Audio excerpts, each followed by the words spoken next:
Oh astaga, lihat para pria itu. Benar memang, kalau semua laki-laki itu sama saja.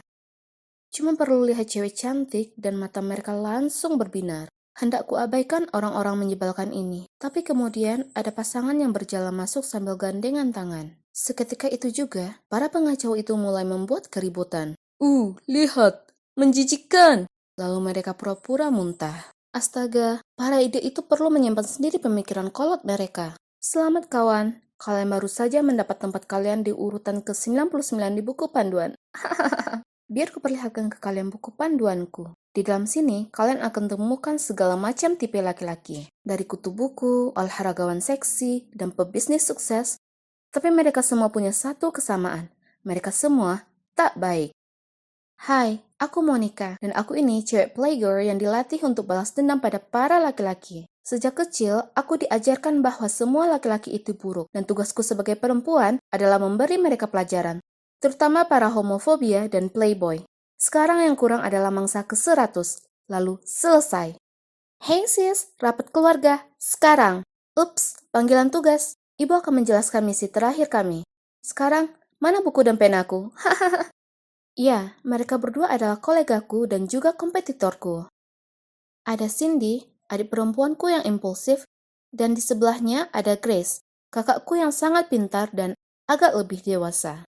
Sedangkan aku di antara keduanya. Tak terlalu kekanakan seperti Cindy, tapi juga tak sekalem dan setenang Grace. Oh, ini ibu. Oke, kita langsung saja ke intinya. Jadi inilah dia, tujuan terakhir, dan ini adalah yang terbesar.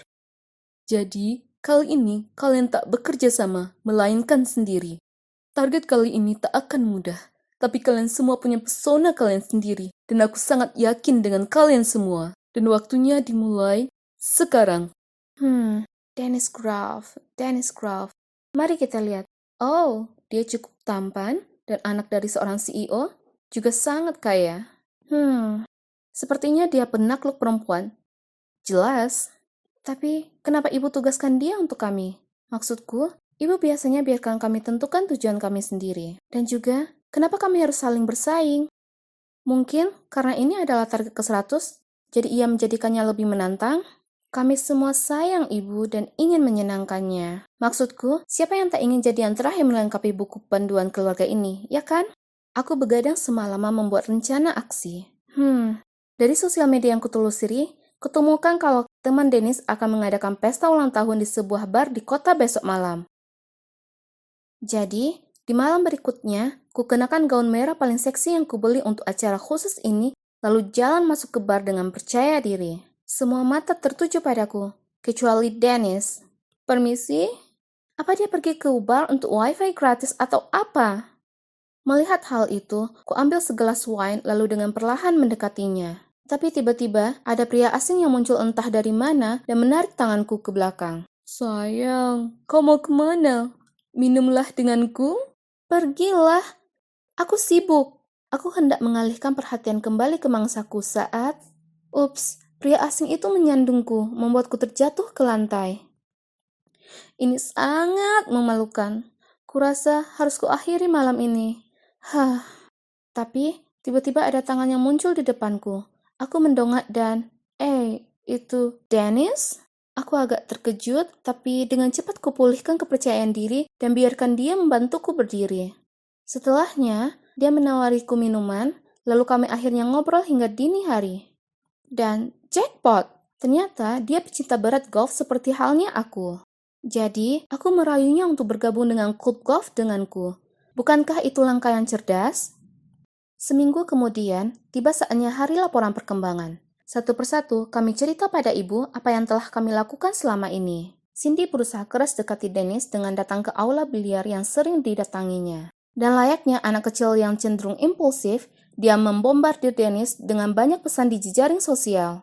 Tapi dia tampak cukup optimis, karena Dennis meresponnya cukup ramah, dan mereka berdua sama-sama bersemangat untuk urusan biliar. Sedangkan Grace, dia mendaftar posisi asisten manajer di perusahaan Dennis. Aku tahu, astaga, kakakku ini jenius. Dia bahkan mengatakan dia sudah rasakan ada rasa yang timbul karena Dennis tak bisa lepaskan pandangan darinya.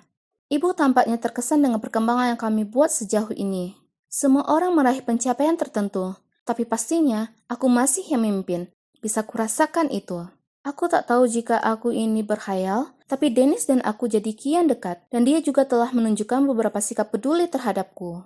Bagaimanapun juga, sepertinya aku harus berusaha lebih keras lagi dari yang kukira pada awalnya untuk memenangkan yang satu ini. Ya, aku dulu bertanya-tanya apakah yang selalu ibu katakan mengenai laki-laki itu 100% benar, dan kenapa aku dan saudara perempuanku harus lakukan ini.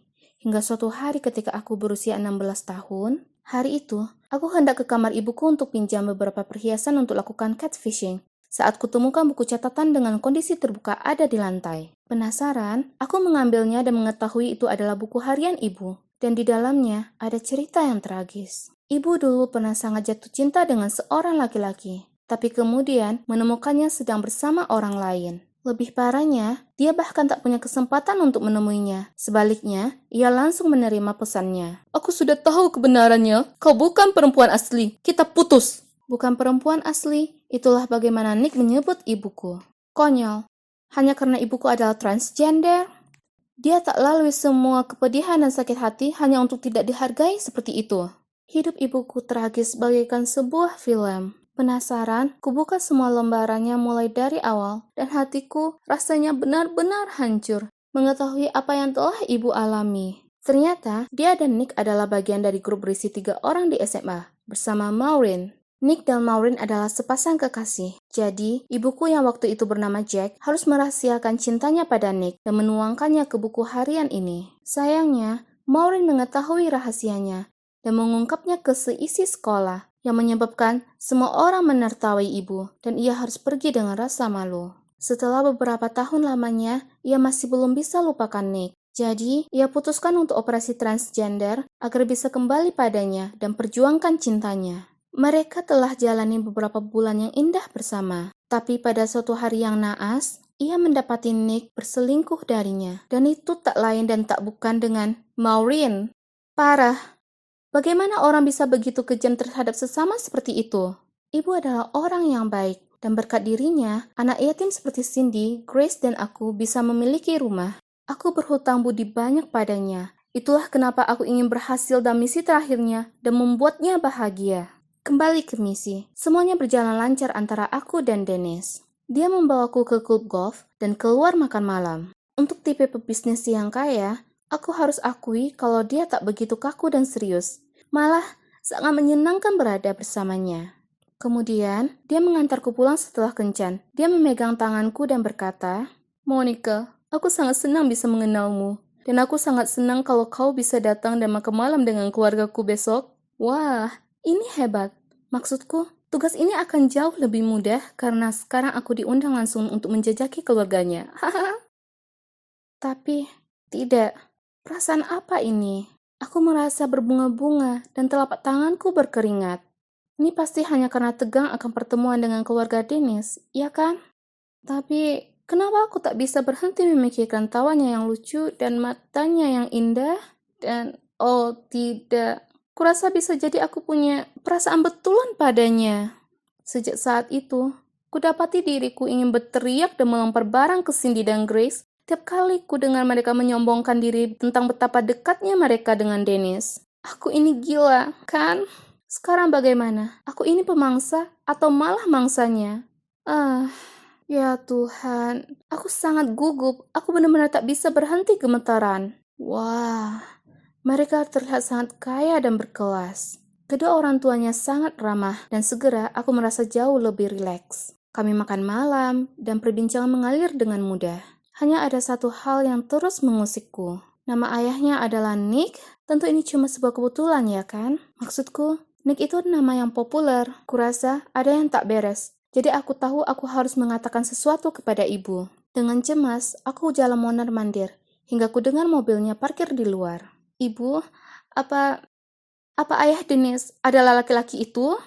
Ia terlihat kaget, lalu perlahan duduk, menghela nafas, dan menceritakan padaku semuanya. Sama seperti yang kuduga. Ia memilih Dennis untuk jadi target ke-100, atau lebih seperti umpan, hanya untuk balas dendam pada Nick. Apalagi, ibu ingin kami memperalat Dennis untuk membuat Nick bangkrut.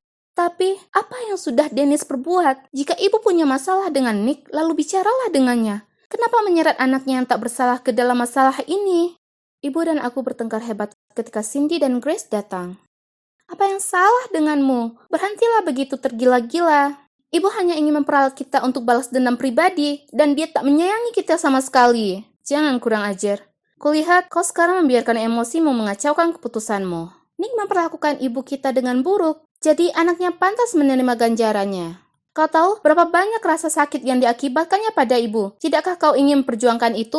Wow, kamu ini benar-benar payah dan pribadi yang buruk. Aku tak bisa berada di sini dan dengarkan ini lebih lama. Jadi aku bergegas keluar dari sana, lalu pergi dan menginap dengan temanku. Aku tak tahu apa yang harus kulakukan sekarang. Satu hal yang pasti, aku tak bisa lagi lanjutkan berencana balas dendam ibu. Mungkin sebaiknya aku pergi mencari Nick dan memintanya untuk duduk dengan ibu untuk bicarakan semuanya. Sayangnya, aku meremehkan saudara-saudaraku. Karena saat aku melihat-lihat ponselku, kulihat postingan Cindy mengekspos Dennis sebagai playboy sialan yang mengencani 3 cewek dalam satu waktu. Sebagai bukti, disertakannya foto-foto Dennis dengan masing-masing dari kami. Percayakan dia untuk lakukan hal yang sangat kekanakan. Keadaan makin buruk karena Grace bekerja sama dengan hacker untuk mengacaukan situs web perusahaan dengan hal-hal seperti Tuan Nick Grove, presidir dari Grove Corporation, adalah seorang pembohong, penipu, dan homofobik.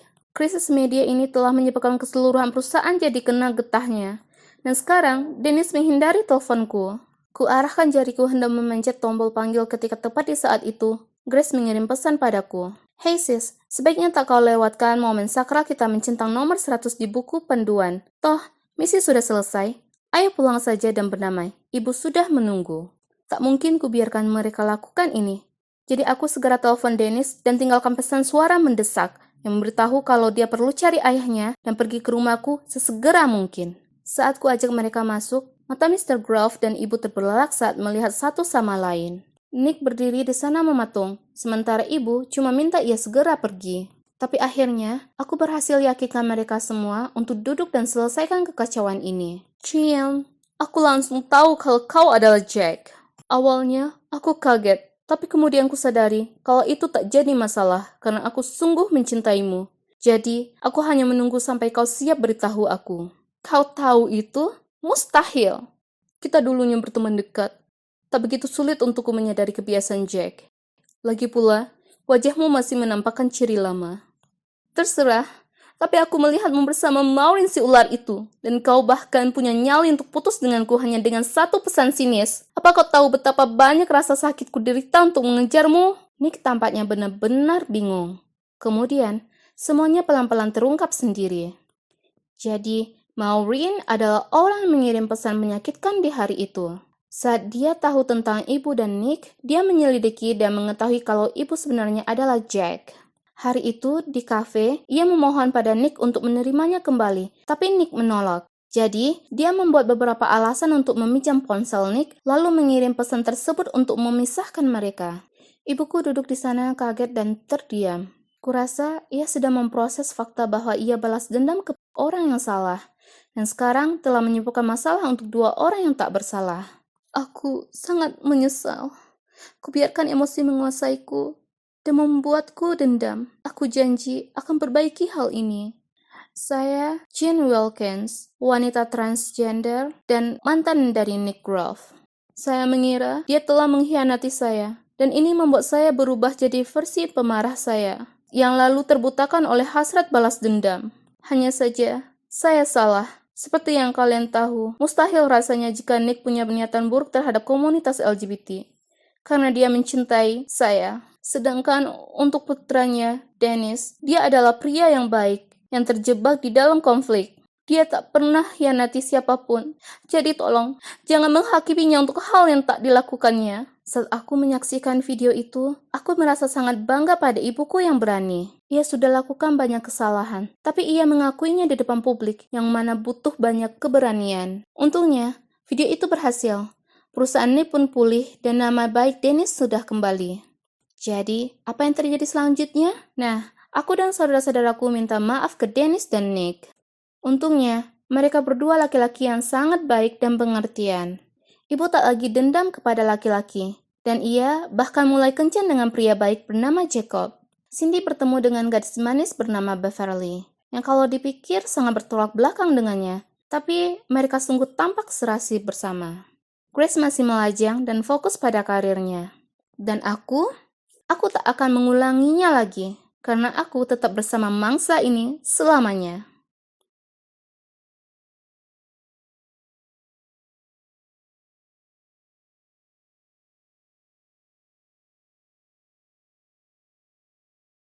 Hai, Melanie di sini, dan aku sedang menunggu dengan harap-harap cemas mendengar hasil pameran sains tahun ini. Aku tahu aku mungkin tak terlihat seperti tipikal anak yang suka belajar, tapi aku sangat serius dengan sekolah. Oh, tunggu dulu. Pemenang pameran sains sekolah West High 2023 adalah Harry Silver. Itu artinya pemenang kedua adalah Melanie D'Angelo. Selamat untuk kalian berdua. Silakan naik ke panggung untuk menerima penghargaan. Astaga, aku tak percaya aku nomor 2 darinya lagi. Kita selalu bergantian tukar posisi pertama dan kedua di setiap papan peringkat sejak kami masih kecil. Sangat tak adil. Lihat dia, yang dia lakukan hanyalah berpesta dan melakukan lelucon konyol. Tapi dia masih masuk daftar kehormatan, sementara aku harus belajar siang malam untuk mempertahankan nilai A. Ibu lama sekali. Keributan apa yang terjadi di sana? Ini butuh dirayakan. Bagaimana menurutmu kawan-kawan, Oliver, Garden? Ya, astaga, bisa tidak kalau pelankan sedikit saja? Jika dipikir-pikir, orang seperti Harry punya segalanya, sementara aku hanya punya ibu di sisiku. Oh, ibu datang tepat waktu. Ayah meninggalkan kami untuk wanita lain beberapa waktu lalu. Jadi ibuku berjuang setiap hari menjadi ibu tunggal. Dia pasti sangat sedih dan kesepian, jadi aku tak pernah menyebut ayah lagi. Kasihan ibu. Semakin aku merasa iba pada ibu, semakin aku marah pada ayah. Hanya sahabatku Izzy yang tahu soal ini, karena kau tahu sangat sulit membuka diri jika kau berasal dari keluarga yang berantakan. Untungnya ada satu hal di dunia ini yang bisa meningkatkan semangatku, sama halnya dengan denyut jantungku. Di hari-hari yang kelam dan gelap ini, gebetanku yang menawan, Cameron. Tahun terakhir SMP hampir usai, jadi aku harus segera mengambil tindakan dengan Cameron cepat. Masalahnya, setiap kali aku dekat dengannya, perusak kesenangan muncul entah dari mana untuk mempermalukanku. Dia terus memanggilku Melanin karena kau kurang itu dan tak hentinya menggangguku. Kami tak pernah akur, tapi serius, apa masalahnya di akhir-akhir ini? Dia terlalu menggangguku, dan kenapa hanya aku? Aku tak percaya semua orang menganggapnya murid teladan. Bagiku, Harry tak lebih dari serangga yang paling mengganggu. Baiklah, rambut, make up, gigi yang putih bersih, cek. Aku akan mencobanya lagi hari ini, menunggu Cameron di lokernya dengan surat cintaku di tangan. Segera saat kulihat wajahnya yang menawan, kuhela nafas panjang lalu kupasang senyum termanis. Tapi tiba-tiba, seseorang merusak rambutku dari belakang. Aduh, aku berbalik untuk melihat pelakunya. Harry, kau tampak panas, dan itu juga menimbulkan aliran listrik juga. Sekarang kau bisa isi daya ponselmu dengan rambutmu. Berterima kasihlah padaku nanti. Ya Tuhanku, tak ada yang boleh lihat tatanan rambut Medusa ini. Rencanaku untuk mengaku gagal lagi, bahkan sebelum dimulai, semua berkat si badut Harry itu. Tunggu, bukankah itu ayahku? Dia sedang jalan keluar dari ruang kepala sekolah dengan wanita yang jauh lebih muda. Dan seorang anak laki-laki seumuranku. Dari info yang kukumpulkan, mereka bilang kalau anak laki-lakinya akan masuk sini. Melihat bagaimana ayahku mulai hidup baru dengan keluarga barunya, aku tak tahan merasa kasihan pada ibu. Ini semua karena kesalahan wanita itu. Andai dia hilang saja, semuanya bisa kembali seperti dulu lagi. Tapi itu hanyalah angan-angan, dan aku serta ibuku harus bertahan dengan kehidupan yang tak bahagia dan membosankan ini hari demi hari. Fudu untuk pemula? Apa ada kekuatan gaib yang mendengarkanku? Ini kedengarannya jawaban dari masalahku. Aku segera memesan buku itu.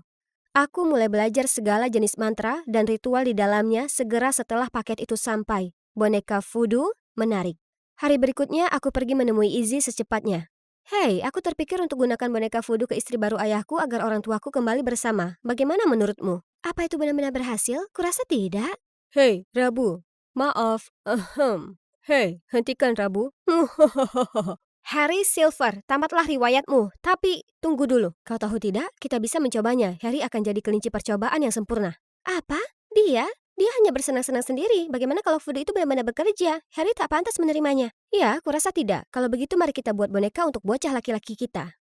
Membuat boneka itu mudah, tapi yang sulit itu mendapatkan rambut subjekku. Dan pastinya aku tak akan dekati Harry secara fisik. Bahkan jika ada orang membayarku. Jadi, kupakai papan Ouija. Itu akan membantuku memecahkan kode lokernya. Di sana pasti ada beberapa helai tersangkut di sisi rambut mahal yang dia simpan di dalamnya. Tapi tak satu pun kombinasi itu berhasil. Ini sudah yang ke-10 kalinya. Bagaimana dengan ini? Mari kita lakukan. Tapi hanya ada buku-buku di dalamnya. Membosankan. Kalau begitu, ruang ganti tim. Aku pasti akan temukan sesuatu di seragamnya. Mari kita lihat. Harry Silver, ini dia. Aha, dapat. Aku hendak kabur dari lokasi saat tiba-tiba kulihat anak laki-laki hanya dengan handuk melingkar di pinggangnya. Ah! Aku berlari cepat menuju pintu dan berlari lurus melewati lorong. Itu hampir saja. Oke, aku masih harus rampungkan boneka voodoo itu. Dan selesai. Dengan bersemangat kutunjukkan Izzy karyaku kemarin malam. Cukup bagus kan? Ada rambut Harry juga. Apa? Bagaimana kau tahu itu benar-benar punya Harry? Bagaimana kalau itu milik orang lain? Ya, aku... Hei, apa kalian dengar ada orang mesum bermata panda menyelinap di sekitar ruang ganti cowok kemarin? Pergilah! Tapi jangan khawatir, mulai hari ini kita akan gantian jaga pintu masuk untuk menangkapnya. Oh, sungguh kebetulan. Kau cocok dengan deskripsi pelakunya, Melanin. Tapi pasti kau bukan orang mesum itu, kan? Aku sangat marah, kurasakan asap keluar dari telingaku. Kuharap tatapanku bisa membunuh anak manja itu. Mel, kau meremas lengan boneka itu akan putus. Waduh, salahku. Berikutnya kulihat Harry ada perban di seluruh lengan kanannya. Tunggu dulu, apa aku yang melakukan itu? Merasa bersalah dan penasaran, aku mendatanginya. Hei, ada apa dengan lenganmu? Lenganku sakit sejak kemarin, entah kenapa. Dokterku bilang tak ada yang salah, tapi aku terus merasa seolah ada yang meremasnya dengan sangat kuat. Itu terjadi lagi. Oh, seram. Itu artinya boneka itu sungguh ajaib. Aku langsung lari untuk memberitahu Izzy dan tentu saja dia juga sangat kaget. Tapi tunggu dulu, arti yang suka ikut campur? Berapa lama dia sudah berdiri di sana? Cowok ini jelas telah mendengar semuanya. Dia terus menggapai bonekaku. Tak boleh, dia akan ceritakan ke seluruh sekolah soal itu. Lalu tiba-tiba Harry duduk di sebelahku. Melanin, lenganku sakit. Suapi aku. Apa yang dia lakukan sekarang? Apa dia tak lihat aku sedang sibuk? Tepat di saat itu, Arti merebut bonekaku. Serahkan padaku. Tidak, Arti. Tidak. Tidak dengan susu di mulut. Ups, maaf. Tiba-tiba aku merasa mual. Itu lebih dari cukup untuk membuat kami semua benar-benar yakin. Tapi mungkin sebaiknya aku berhenti. Aku sungguh merasa bersalah menyeret Harry ke dalam hal ini. Sore itu saat aku hendak membuang boneka itu ke tempat sampah, kulihat Cameron berjalan ke arahku. Apakah Natal datang lebih awal? Hei, aku penasaran apakah kau... Ya, aku sudah menunggu sekian lama untuk hari ini. Seorang okultis? Apa? Maksudku, Arti bercerita tentang boneka voodoo milikmu. Jadi, kukira kau mungkin tahu sedikit tentang mantra cinta. Tapi jika itu tidak benar, aku minta maaf. Kau butuh mantra cinta untuk apa? Lalu, dia mengungkapkan dia ingin memantrai gebetannya, Regina. Jadi selama ini aku tak punya peluang dengannya sama sekali. Tapi hei, mantra cinta kedengarannya ide yang cemerlang. Aku bisa pastikan juga bersatunya kembali orang tuaku. Tentu saja, tapi aku perlu rambutmu dan juga Regina, serta beberapa barang pribadimu agar mantra bisa bekerja. Terang saja akan kugunakan barangnya, tapi pada mantra cinta untukku. Dan kalian tahu apa yang kuberikan padanya? Semuanya sampah dengan beberapa bulu anjing pudelku. Beberapa hari kemudian, kutemukan sebuah kotak hadiah di lokerku. Dari Cameron. Mantraku bekerja, aku akan punya pacar, dan menyatukan kembali keluargaku. Tapi sebelum bisa kulakukan rencana yang telah lama kutunggu itu, Arti datang padaku dengan permintaan sulit. Membuat boneka voodoo untuk Brad, siswa pindahan yang menempatkan dirinya sebagai laki-laki kejam yang tangguh. Kedengarannya berbahaya, dan aku sudah berjanji pada diriku sendiri untuk tak gunakan voodoo lagi. Tak percaya padaku? Lihat sendiri. Kemudian kuikuti dia dan menyaksikan siswa lain diganggu anak laki-laki yang jauh lebih besar. Hei, bukankah itu anak tiri ayah? Oke, Brad ini pantas mendapatkannya. Jadi aku setuju untuk membantu Arti. Hari berikutnya aku datangi Brad setelah kelas di mana dia biasanya cari masalah dengan murid lainnya. Aku berhasil menyelinap di belakangnya dan mengambil sehelai rambut. Oh tidak, ketahuan. Dengan cepat kutaruh rambut itu di boneka. Sebaiknya ini berhasil. Ayolah, kenapa ini tak bekerja? Dan kenapa sekarang? Makhluk kecil menjengkelkan. Stop! Aku tahu suara itu. Syukurlah, kau sentuh dia maka kau akan menyesal. Ya, kami akan menelpon polisi. Brad hanya mencibir lalu pergi. Phew. Apa yang kalian berdua lakukan di sini? Dan Harry, kukira lenganmu terluka. Kemudian Harry dan Izzy akhirnya memberitahuku kalau voodoo itu tak pernah manjur. Izzy tahu kalau Harry hanya menggodaku karena dia menyukaiku. Itulah kenapa dia berusaha mencegahku melakukan voodoo padanya. Tapi dia tak berhasil, jadi dia lalu beritahu Harry semuanya. Jujur, menurutku usahamu itu cukup menakjubkan. Jadi aku berakting seolah itu berhasil untuk menghiburmu dan diriku sendiri. Aku hendak mengakhirinya, tapi saat kau bersikap baik padaku dan bertanya tentang lenganku, kuputuskan untuk melanjutkannya. Oh, ya Tuhan. Sahabatku telah berteman dengan musuh bebuyutanku. Selama ini, di belakangku? Apa aku ini lelucon bagimu? Kenapa kau kesini? Untuk menertawakanku lebih dari yang sudah kau lakukan? Karena aku cemas saat ku dengar kau mengincar Brad. Melanie, kau cewek terpintar di sekolah. Aku tak paham kenapa kau lakukan semua tipu muslihat bodoh ini. Ya, kau bersikap aneh akhir-akhir ini. Sejak kapan kau percaya tahayul? Pilihan apa lagi yang kupunya? Voodoo atau apapun harganya, aku harus satukan kembali orang tuaku. Dan berandal Brad itu adalah anak tiri ayahku. Dia pantas menerima apapun yang terjadi padanya karena telah hancurkan hidupku. Kau tahu apa lagi? Kalian berdua pergi dari hadapanku selamanya. Lalu aku bergegas pergi. Setelah hari itu, aku tak lagi bicara pada Izzy, dan gangguan tanpa henti dari Harry akhirnya berhenti. Tapi jujur, kurasakan sedikit kehampaan tanpa mereka, terutama dengan adanya karya wisata sekolah yang akan datang. Tentu saja aku tetap ikut, lagi pula siapa yang butuh mereka. Ini kesempatanku dan Cameron untuk lebih dekat, karena sekarang kami rutin bicara. Ini akan jadi perjalanan terbaik yang pernah ada. Aku bukan tipe outdoor selama ini, tapi apakah camping melibatkan tugas fisik sebanyak ini? Hampir selesai. Apa-apaan itu? Bukankah dia sudah berada dalam mantra cintaku? Maksudku, dia bahkan memberiku hadiah. Aku masih terkejut saat Cameron datang untuk membantu masalah tenda. Terima kasih. Tak perlu, tak cukup aku berterima kasih. Mantramu itu bekerja dengan sangat baik. Apa maksudmu dengan itu? Kemudian entah dari mana, Izzy menepuk pundakku. Aku berusaha memberitahumu, mereka berdua sudah saling goda sejak beberapa waktu lalu. Kurasa Cameron hanya perlu mantramu untuk sedikit dorongan spiritual. Itu artinya, tak ada satupun yang pernah berhasil? Sama sekali tak ada harapan menyatukan kembali keluargaku? Merasa terpuruk, aku menangis dan berlari pergi. Aku berlari tanpa melihat lalu menabrak Brad? Melanie kan, tepat yang ingin kutemui. Atau sebaiknya kusebut, adik tiriku tersayang. Apa ibumu mengirimmu ke sini? Lepaskan aku dan menjauhlah. Hahaha. Aku membayangkan betapa menyedihkannya dia pasti sampai ditinggal suaminya. Hahaha. Jika ini di waktu yang lain, aku akan balas melawan. Tapi setelah semua yang terjadi, aku sudah kehilangan semua keinginanku melakukan apapun sekarang. Tak disangka, kulihat seseorang menerjang Brad dan mendaratkan pukulan brutal di wajahnya. Kubilang aku akan membuatmu menyesal menyentuhnya. Aku harus menghentikan Harry sebelum dia mengacaukan wajah Brad hingga tak bisa dikenali. Ini saatnya kita pergi dari sini. Kenapa kau datang menolongku setelah semua yang kukatakan? Aku cukup terbiasa dengan sikap dinginmu. Lagi pula bahasa cintaku adalah mengikutimu kemana-mana dan menggodamu sampai kau memperhatikan atau marah padaku. Konyol. Aku tahu. Di sisi lain, kurasa kau tahu kalau voodoo itu tak ada gunanya.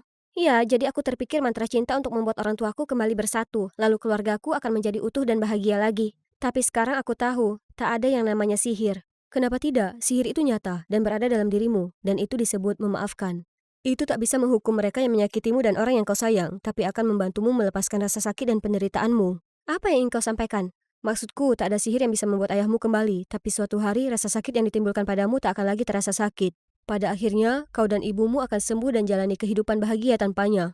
Aku tak pernah menyangka laki-laki konyol ini adalah tipe filosofis dan dewasa, tapi kurasa dia benar. Aku begitu terjebak dengan kepahitanku sendiri sampai aku tak sadar kalau melanjutkan hidup adalah sebuah pilihan. Saat ibu menjemputku, akhirnya kuputuskan untuk bertanya padanya tentang ayahku. Tak disangka, ibu memberitahuku kalau tentu itu menyedihkan pada awalnya, tapi sesungguhnya ia baik-baik saja belakangan ini. Hidup memang wajar mengalami pasang surut. Selama kita menyambutnya dengan tangan terbuka, semuanya akan jadi baik pada akhirnya. Lagi pula, ayahmu akan memiliki kehidupan yang ia inginkan, sementara kita melanjutkan hidup kita.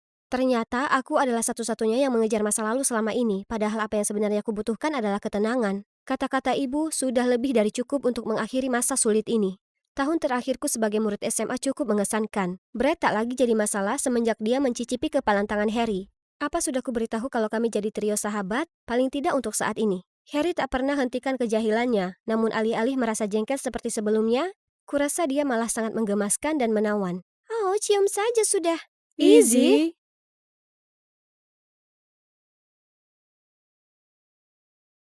Hai semuanya, aku Lydia dan aku akan menceritakan kisahku yang luar biasa namun sangat aneh. Tapi sebelum aku bercerita, silakan klik suka dan langganan. Aku punya seorang kakak perempuan, Gwen, yang 2 tahun lebih tua dariku dan pada dasarnya dia seorang jenius. Sejak kecil, sebagaimana yang kuingat, aku sudah mengidolakannya. Berapa? 25 pangkat 2. 625, ayah. Sayang, apa ini? Ini adalah Malam Berbintang, sebuah lukisan cat minyak di atas kanvas yang dilukis pada bulan Juni 1889 oleh pelukis pasca impresionisme Belanda, Vincent van Gogh. Sementara aku, ya, sedikit berbeda. Dan Lydia, aku punya 10 permen. Aku akan memberimu 2 permen. Jadi berapa banyak yang tersisa? Bukankah boneka ini lucu, ayah? Ya, aku bukan anak yang jenius, tidak punya bakat khusus, tidak punya kecantikan yang sempurna, dan hampir tidak punya teman. Tapi Gwen tidak keberatan dan selalu mendukungku. Itu luar biasa. Luar biasa. Itu luar biasa. Itulah mengapa aku sangat mengaguminya dan mencoba meniru semua yang dia lakukan. Itu luar biasa. Apa yang luar biasa dari kematian kucingku? Ups, waktu yang salah. Kemudian saat aku berusia 16 tahun, Gwen kuliah. tak terlihat tapi tak terlupakan. Orang tuaku selalu membicarakannya sepanjang waktu, yang membuatku semakin merindukannya. Aku bermimpi untuk pergi ke perguruan tinggi dan memiliki kehidupan yang sempurna seperti yang ia miliki. Namun untuk mewujudkannya, aku harus merubah hidupku menjadi biasa-biasa saja. Aku ingin tahu apa bakat terpendamku. Mungkinkah menari? Tidak. Tentu saja tidak. Oke, mungkin menyanyi akan lebih baik. Saat ini aku dalam keadaan sadar, aku ingin selalu seperti ini. Tak ada air mata. Sudah cukup. Selanjutnya. Astaga, mengapa Gwen bisa membuatnya terlihat begitu mudah? Tapi setidaknya nilaiku tidak mengecewakanku. Aku belajar mati-matian dan akhirnya masuk ke sekolah hukum seperti yang dilakukan Gwen. Lalu pindah. Yuhu! Jadi, inilah hari pertamaku masuk kuliah. Kirimi aku kekuatan spiritual, Jin Gwen. Aku berhasil bergabung dengan tim pemandu sorak dan para pria mulai memperhatikanku. Tetapi aku hanya memperhatikan Ethan. Pacarku yang super tampan. Akhirnya, aku meraih kehidupan yang selalu kuinginkan. Terima kasih, Kak, panutan nyata dalam hidupku. Lalu suatu hari, aku tiba di rumah dan melihat sosok yang tidak asing sedang menungguku. Gwen, aku sangat senang karena akhirnya dia meluangkan waktu untuk mengunjungiku. Tapi dia terlihat begitu sedih dan berat badannya bertambah sedikit. Kehidupan kampus tampaknya membuatmu gemuk. Lydia, aku hamil. Demi apa? Seabad kemudian. Akhirnya aku berhasil menutup mulut ikan masku, lalu mengundangnya masuk. Aku putus kuliah 6 bulan yang lalu. Kemudian aku sadar kalau aku sedang mengandung setelahnya. Tanggal persalinanku tinggal 2 minggu lagi dan aku tidak punya tempat untuk pergi. Tolong Lydia, biarkan aku tinggal di sini. Orang tua kita tidak boleh tahu. Aku tidak bisa menghadapi kekecewaan mereka. Bagaimana dengan kekecewaanku? Dia seharusnya sempurna, tapi dia telah menghancurkan segalanya. Bagaimana dengan ayahnya? Dia harus belajar di Perancis, jadi hanya kamu yang bisa aku andalkan saat ini. Semarah-marahnya aku masih merasa kasihan padanya. Bagaimanapun juga, dia adalah kakakku. Jadi aku membiarkannya tinggal tetapi menolak untuk berbicara dengannya. Selama seminggu penuh, dia hampir tidak pernah tidur. Dia mondar-mandir di sekitar situ saja, terus-menerus mencoba menggosok punggungnya dan menahan rasa sakit. Aku benci melihatnya merasa sangat tidak nyaman, jadi ya, aku mengalah. Bersama-sama kami mempersiapkan kedatangan anggota baru keluarga kami dan harus kuakui aku cukup bersemangat. Ayo kita cari nama yang manis dan bermakna. Oke, aku akan melakukan riset. Love Rosie adalah film favoritku, jadi ayo kita beri nama Rosie. Wow, cepat sekali. Bayi Rosie lahir dengan sehat dan bahagia. Kami bertiga bersenang-senang sampai suatu hari. Aku pulang dari kampus dan menemukan sebuah catatan dan amplop di dalam box bayi Rosie. Sayangku Lydia, aku akan pergi untuk sementara waktu, mungkin 2 bulan. Aku harus membuat beberapa perubahan agar aku bisa menafkahi Rosie. Tolong jaga dia untukku dan jangan beritahu siapapun tentang ini. Aku akan berterima kasih selamanya untuk ini. GX. Ya Tuhan, bagaimana dia tega melakukan ini padaku? Aku masih harus kuliah, teman-temanku, Ethan, dan sekarang seorang keponakan? Tapi saat aku menoleh dan melihat Rosie tersenyum padaku dengan mata bulatnya yang berbinar-binar, tiba-tiba hatiku meleleh. Aku bisa melakukannya. Rosie, sepertinya hanya kita berdua sekarang. Ibu akan segera kembali. Jadi tolong buat semuanya jadi mudah ya. Dia sama sekali tidak melakukannya. Kadang aku bertanya-tanya apakah Rosie itu nyata atau program AI, karena setiap pukul 3 pagi dia akan menangis sekeras-kerasnya. Dan jika susunya sedikit lebih dingin dari 98,6 derajat, dia akan memuntahkannya semua. Belum lagi aku harus menemukan ribuan cara konyol untuk menghiburnya. Dan rumahku selalu penuh dengan bau popok kotor. Tapi terlepas dari itu semua, Rosie sangat manis. Aku tidak bisa marah padanya. Aku tidak punya pilihan lain selain mengikuti pelajaran via daring daripada pergi ke kelas. Suatu kali aku lupa mematikan mikrofon dan tiba-tiba Rosie kentut keras sekali membuat seluruh kelas langsung berkerumun untuk melihatnya. Di lain waktu aku sangat kelelahan karena begadang semalaman sampai aku merasa kelopak mataku terkulai. Lalu, Lydia! Ya sayang, susunya datang. Aku rasa susu tak berguna untukmu, tapi nilai F akan berguna. Oh tidak. Meskipun aku terus meminta maaf, aku tetap mendapatkan nilai yang buruk. Semester ini aku sudah gagal di 2 kelas dan dikeluarkan dari tim pemandu sorak. Kalian pikir itu bagian terburuknya? Pikirkan lagi. Pada suatu hari yang sangat beruntung, aku sedang berada di Walmart, kewalahan dengan lusinan merek popok ketika aku melihat Ethan. Tak ada tempat untuk bersembunyi, Lydia. Kamu dalam masalah besar. Oh, hai Ethan. Tak menyangka bisa bertemu kamu di sini. Maaf, akhir-akhir ini aku agak sibuk. Apa aku mengenalmu? Hah? Aku Lydia. Pacarmu? Apa? Itu benar-benar kamu? Kamu menghilang selama beberapa minggu terakhir. Ya ampun. Apa kamu bahkan sudah mandi? Dan benda apa itu? Mau menjebakku dengan bayi itu? Tidak, tidak, dia bukan anakku. Dan memang benar kalau aku lupa mencuci tangan setelah mengganti popok Rosi pagi ini. Tapi bagaimanapun juga, tolonglah, aku hanya perlu menjaganya beberapa minggu lagi dan semuanya akan kembali normal. Sudah cukup, lihatlah dirimu. Kamu seperti seorang gadis gua. Ngomong-ngomong, pakai ini. Dan asal kamu tahu, kita putus. Tak ada kata-kata yang dapat menjelaskan betapa menyedihkannya aku saat ini. Ini semua karena ibumu. Dia benar-benar, sekarang hidupku jadi sengsara. Semua karena kalian berdua. Maaf Rosi, aku tidak bermaksud begitu. Semua ini bukan salahmu. 2 bulan sudah hampir usai. Saat ibumu kembali, semuanya akan baik-baik saja. Tapi 2 bulan berlalu dan Gwen masih belum ditemukan. Lebih buruknya, uang yang dia tinggalkan habis. Aku tak punya pilihan, cari kerja. Jadi aku jadi guru les privat di mana murid-murid datang ke tempatku untuk belajar. Tak ada seorang pun yang mendaftar. Sampai suatu hari aku membuka pintu dan melihat pria ini. Halo, ada yang bisa aku bantu? Aku melihat brosur ini dan ingin ikut kelas ini. Oh, benarkah? Ah, tentu, silakan masuk. Ternyata dia adalah Augustin. Dia ingin masuk ke jurusan hukum yang sama denganku, tapi tahun lalu dia tidak lulus. Aku berusaha sebaik mungkin untuk mengawasi Rosi dan Augustin di ruangan terpisah, tetapi sesekali Rosi mengeluarkan suara mencicit. Kamu mendengarnya? Itu kucingku. Selesaikan persamaan ini, aku harus pergi ke toilet. Tapi kamu sudah pergi 10 menit yang lalu. Aku punya kandung kemih yang kecil, itu bawaan keluarga. Ada masalah? Kalau kamu jatuh cinta pada seseorang, akui saja seperti ini. Cintaku padamu seperti diare. Aku tak bisa menahannya. Muahaha. Menjijikkan. Aku kasihan pada siapapun yang jatuh cinta padanya. Aku bergegas kembali dan melihatnya sedang bermain ponsel. Harus banyak bekerja keras rupanya. Hei, kalau kamu benar-benar ingin masuk ke perguruan tinggi, setidaknya berusahalah. Seperti bagaimana kamu berdandan layaknya putri salju? Oh tidak, ini bedak bayi.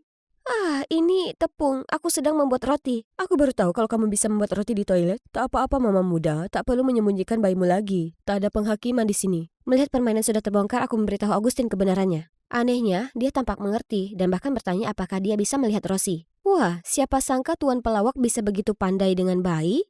Aku tidak pernah melihat Rosi begitu gembira dan tertawa seperti itu. Lambat laun aku tidak lagi melihatnya sebagai muridku, tetapi lebih seperti teman. Lagi pula, dia tidak datang ke tempatku untuk belajar. Kami sering mengobrol, bahkan di luar sesi les, dan aku belajar banyak tentangnya. Kamu tidak bisa mewujudkan impianmu masuk sekolah hukum dengan bermain game sepanjang waktu, bukannya belajar. Siapa bilang sekolah hukum adalah impianku? Dan ini bukan game. Hah? Situs web fashion? Jangan bilang itu milikmu. Ya, aku pendiri merek ini. Tidak mungkin. Dan apa ini? Apa kamu benar-benar bisa menjual topi polos ini dengan harga $200? Bukan soal topinya, ini soal desain mereknya. Dia kemudian bercerita bahwa ia selalu bermimpi untuk membuka jaringan fashionnya sendiri. Namun orang tuanya tidak pernah mendukung dan hanya ingin ia menjadi pengacara seperti mereka. Itulah mengapa ia tidak pernah serius dengan studinya dan selalu main-main. Jadi, apa impianmu? Menjadi hakim terbaik di Amerika? Ini bukan pertanyaan yang sulit, tapi mengapa aku tidak bisa berkata-kata? Aku hanya ingin menjadi sekeren kakakku, tapi dia tidak sekeren itu lagi. Saat itu juga Rosi menjerit dan mengisi popoknya yang entah bagaimana menyelamatkanku dari situasi ini. Tapi pertanyaan Augustin membuatku berpikir, aku harus menemukan jawabannya. Kamu terlihat tidak fokus, apa yang ada di pikiranmu? Aku menemukannya, aku ingin menjadi sempurna. Itu tidak jelas. Bagaimana kamu mendefinisikan sempurna? Apa itu membuatmu bahagia? Aku tidak yakin. Bagaimana dengan ini? Apa kamu pernah memikirkannya? Oh, ini omong kosong, lupakan saja. Aku sudah lama lupa merawat diri. Pacarku mencampakkanku, dan sekarang teman-temanku juga mengabaikanku. Aku menjadi pecundang, semua karena seorang bayi. Saat itu dosenku mengirim email padaku. Di menit-menit terakhir ada tempat untuk masuk dalam tim debat dan ikut kompetisi terpenting tahun ini. Ini adalah kesempatan besarku, tapi bagaimana aku bisa merawat Rosi dan bersiap untuk itu? Setelah gelisah sepanjang malam, bel pintu membangunkanku. Apa itu Gwen? Oh, itu hanya seorang pria asing. Hai, kamu pasti Lydia, adiknya Gwen, aku Kyle, pacarnya Gwen, dan ayah dari bayinya. Apa-apaan ini? Lihat dia. Aku tidak tahu Gwen punya selera yang aneh dalam memilih pria. Bukankah kamu sedang belajar di Prancis atau semacamnya? Apa? Maksudku, ya, tapi tanpa bayiku, Prancis, Jerman, atau bahkan Kutub Utara tidak ada artinya. Boleh aku melihatnya sekarang? Dan setelah itu, terjadilah reuni abad ini. Terima kasih sudah merawat Rosi. Tapi sekarang aku yang akan melakukannya, bagaimanapun juga aku adalah ayahnya. Kyle mungkin terlihat mengintimidasi, tetapi dia tampak menyayangi Rosi dengan tulus. Jadi meskipun hatiku hancur, aku menyerahkan Rosie kepada ayahnya. Selain itu, ada kesempatan besar yang sedang menantiku. Aku mencurahkan seluruh fokusku untuk belajar dan semuanya berjalan dengan luar biasa. Aku menang kompetisi tanpa kesulitan sedikit pun. Bahkan aku diundang kembali ke tim pemandu sorak. Kehidupan impianku telah kembali. Tetapi mengapa aku merasa ada lubang besar di dalam diriku? Selamat, peserta debat terbaik di wilayah ini. Terima kasih. Ada apa? Kamu mendapatkan kembali semua yang kamu inginkan. Kenapa murung? Entahlah. Aku hanya merasa kosong. Apa yang bisa kita lakukan untuk membuatmu merasa senang sekarang? Jadi disinilah kita, di tempat Kyle. Suara tangisan dan omelan keras apa itu? Dengan tidak sabar aku menekan bel dan Kyle butuh waktu lama untuk menjawab. Ya Tuhan, apakah itu asap rokok? Dan lihat rumahnya, berantakan sekali. Apa yang kamu lakukan pada Rosie? Sudah cukup, kembalikan dia padaku. Kamu tidak punya hak untuk mengambilnya dariku. Satu-satunya yang bisa membesarkan Rosie bersamaku adalah ibunya. Jadi suruh Gwen untuk kembali padaku. Apa? Kamu tidak berbicara dengan Gwen tentang hal ini? Peringatan terakhir, suruh Gwen ke sini dan minta dia untuk jadi pacarku lagi. Maka aku akan mempertimbangkan mengembalikan bayinya. Permisi, sekarang waktunya ayah dan anak. Aku jatuh berlutut seperti semua kekuatanku terkuras habis. Ini semua salahku. Aku menyerahkan Rosie padanya. Tenanglah Lydia. Ayo kita coba hubungi kakakmu dulu.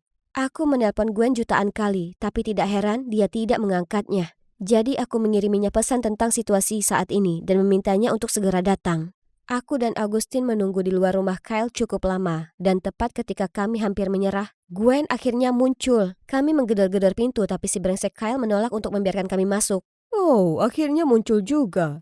Kalau kamu sangat ingin anak nakal itu kembali, maka kamu harus membayarnya. Bagaimana kalau $5.000? Dasar orang rendahan. Gwen tidak bisa dihibur dan Augustine terus berusaha menendang pintu. Berhasil.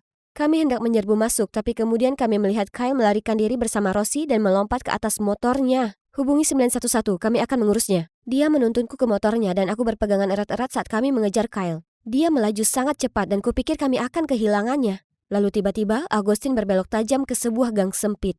Apa yang kamu lakukan? Dia pergi ke arah lain. Percayalah padaku dan pegangan yang erat. Kami melaju kembali ke jalan utama dan berhasil memotong jalan Kyle di alun-alun kota. Dia mencoba meninggalkan bayinya di sana dan melarikan diri, tapi polisi mengejarnya tepat pada waktunya dan dia ditangkap. Aku sangat menyesal, aku seharusnya tidak pergi seperti itu. Aku menempatkan kalian semua dalam bahaya yang mengerikan. Yang aku mau hanyalah memperbaiki keadaan. Gwen, tidak apa-apa, kami semua baik-baik saja. Setelah itu kami semua kembali ke asramanya. Ternyata dia sekarang seorang mahasiswi baru jurusan jurnalistik. Dan aku tak percaya dengan apa yang kulihat. Bagaimana dia bisa tinggal di tempat seperti ini? Kenapa kau? Hidupku sama sekali tidak dipenuhi bunga mawar. Citra sempurna yang aku bangun semuanya palsu dan itu benar-benar membuatku lelah. Tapi ini nyata. Inilah yang benar-benar membuatku bahagia. Jadi tolong mengertilah. Aku tidak tahu itu, tapi aku senang kamu menemukan impianmu. Kamu akan selalu menjadi kakakku yang paling keren. Dengan bergandengan tangan, Gwen mendapatkan kekuatan untuk menceritakan semuanya kepada orang tua kami. Mereka sama sekali tidak marah dan bahkan merasa kasihan melihat Gwen memikul semua beban itu sendirian. Ternyata, Gwenlah yang menaruh semua tekanan pada dirinya sendiri. Ayah dan ibu bahkan menyarankan agar Gwen pindah kembali bersama mereka, sehingga mereka bisa membantunya merawat Rosie. Akhirnya, semuanya beres. Kecuali aku sadar bahwa hukum bukanlah minatku. Sekarang jalan mana yang harus kuambil? Tiba-tiba Augustine menghampiriku dengan selembar kertas kusut. Bagaimana kalau kamu mulai dengan ini? Astaga, kamu masih menyimpannya? Anggap saja aku akan mencobanya. Hai, ini aku lagi dan hari ini adalah pembukaan perdana toko pakaian bayiku. Semua pakaian di sini adalah hasil desainku sendiri, menggemaskan bukan? Dan ahli pemasaran dan pembuatan merekku alias belahan jiwaku adalah pria ini. Oh, tentu saja keluargaku juga ada di sini. Ibu. Wow, Rosie baru saja mengucapkan kata pertamanya. Ayo kita berfoto untuk mengabadikan momen tak terlupakan ini. 3, 2, 1. Oh tidak sayang.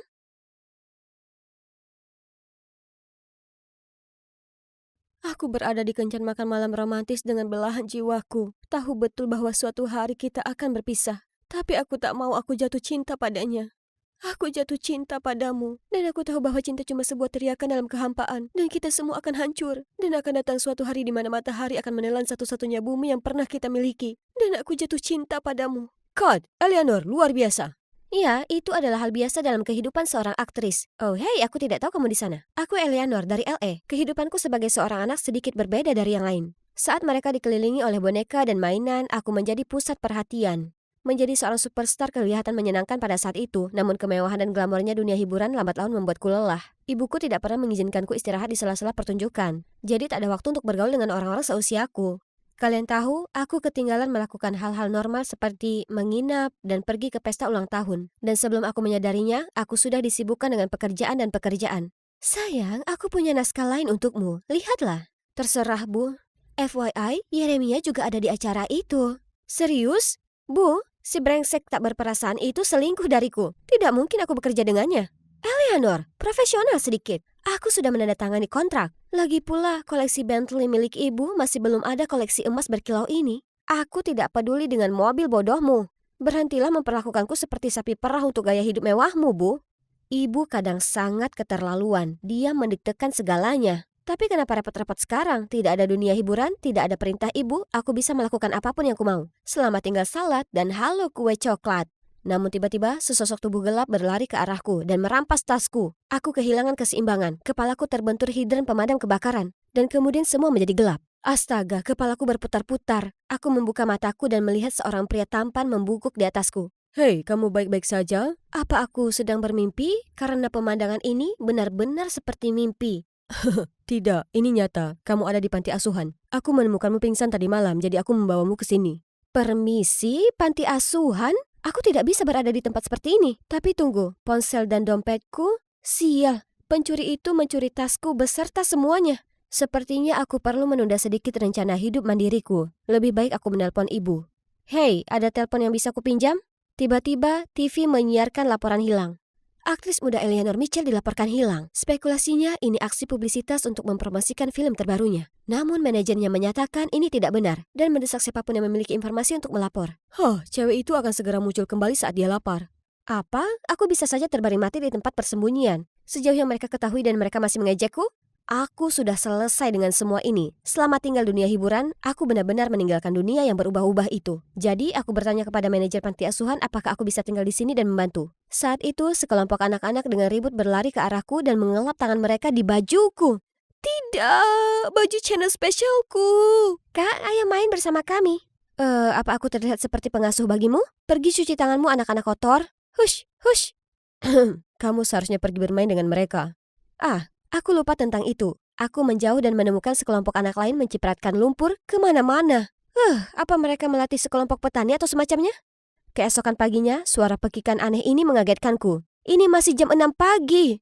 Dengan lesu aku menyeret kakiku keluar ruangan. Orang-orang langsung melemparkan tatapan menghakimiku. Aku kira hari pertama aku bekerja dimulai dengan cara yang salah. Aku hampir tidak punya waktu untuk menyesap kopi sebelum mereka menyuruhku mencuci dengan tangan. Ini bukan zaman kegelapan. Pernahkah mereka mendengar tentang mesin cuci?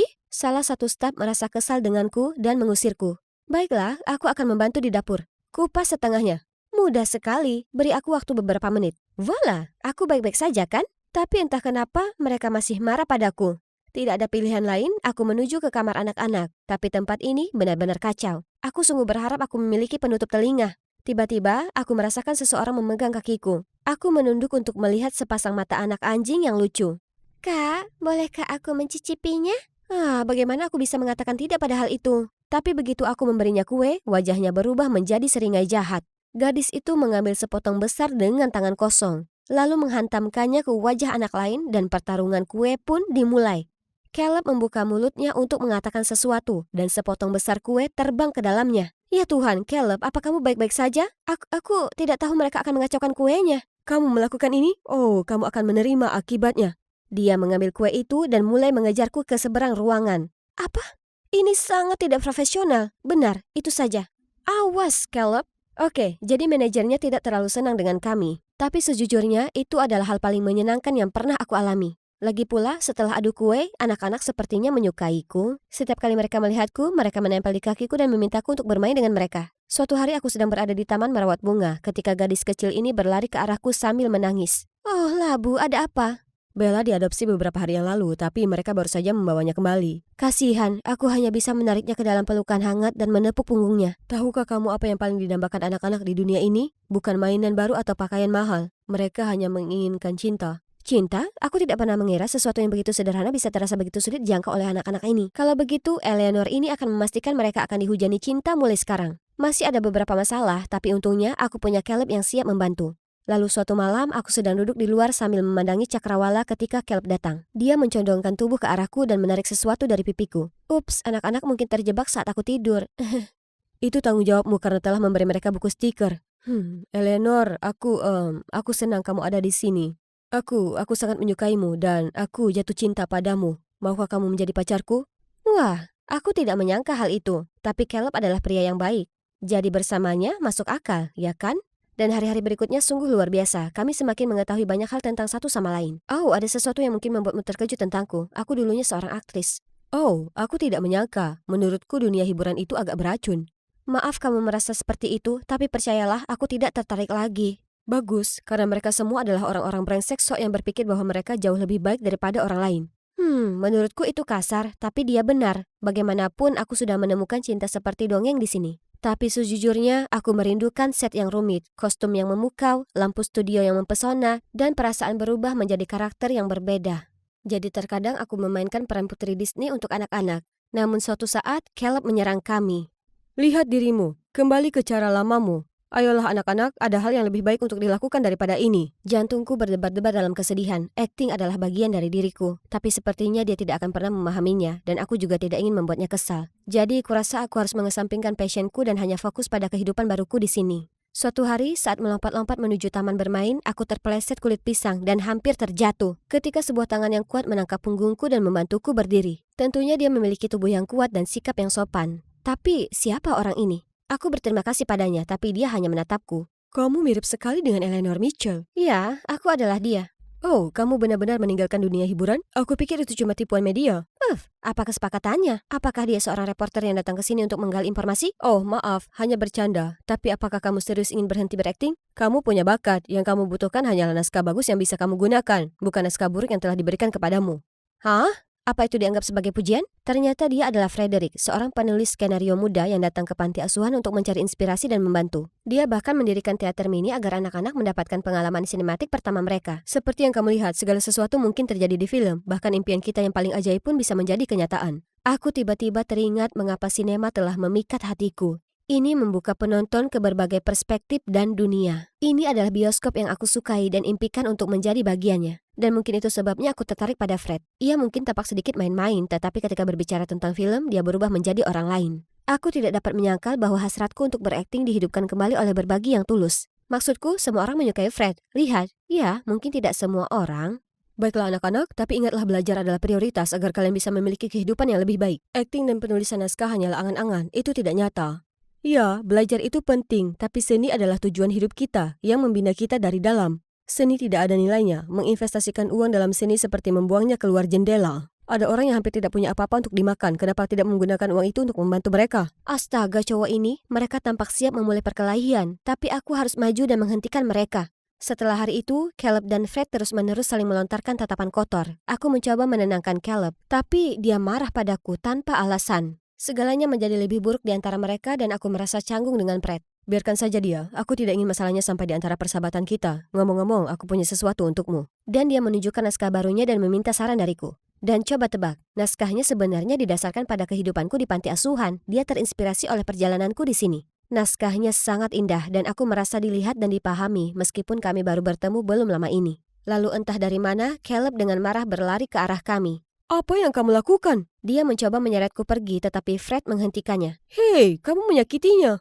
Bukan urusanmu, singkirkan dia dari tulisan bodohmu itu. Hentikan Caleb, kamu tidak sopan. Aku belum selesai denganmu Eleanor, kamu selingkuh di belakangku karena bocah nakal ini dan seni bodohnya. Aku pikir kamu akan berbeda tetapi kamu sama seperti mereka. Sekali aktris manja, tetap aktris manja, ya kan?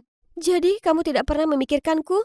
Caleb, dengar. Akting adalah tujuan hidupku. Aku bahkan mencoba menahannya hanya untuk menyenangkanmu. Dan lihat apa pengaruhnya padaku. Aku berhenti menyembunyikan hasratku. Caleb, kita putus. Caleb menunduk dan tidak mengucapkan sepatah kata pun. Dan setelah itu, dia mengemasi barang-barangnya dan meninggalkan panti asuhan. Memang benar Caleb telah membuka sesuatu dalam diriku. Tapi jika bersamanya berarti aku harus kehilangan diriku sendiri, maka aku harus melepaskannya. Panti asuhan tanpa dia tidaklah sama. Untungnya, ada Fred yang menghiburku. Dia memintaku jadi pemeran utama dalam proyek filmnya yang akan datang, dengan naskah tentang perjalananku. Aku setuju, senang rasanya mengetahui aku akhirnya bisa kembali berakting. Meskipun aku memerankan diriku sendiri. Lalu pada suatu hari aku menemukan seorang bayi tertinggal di depan panti asuhan. Lalu aku segera menggendongnya masuk ke dalam. Kasihan Hector, aku akan menjagamu dengan baik.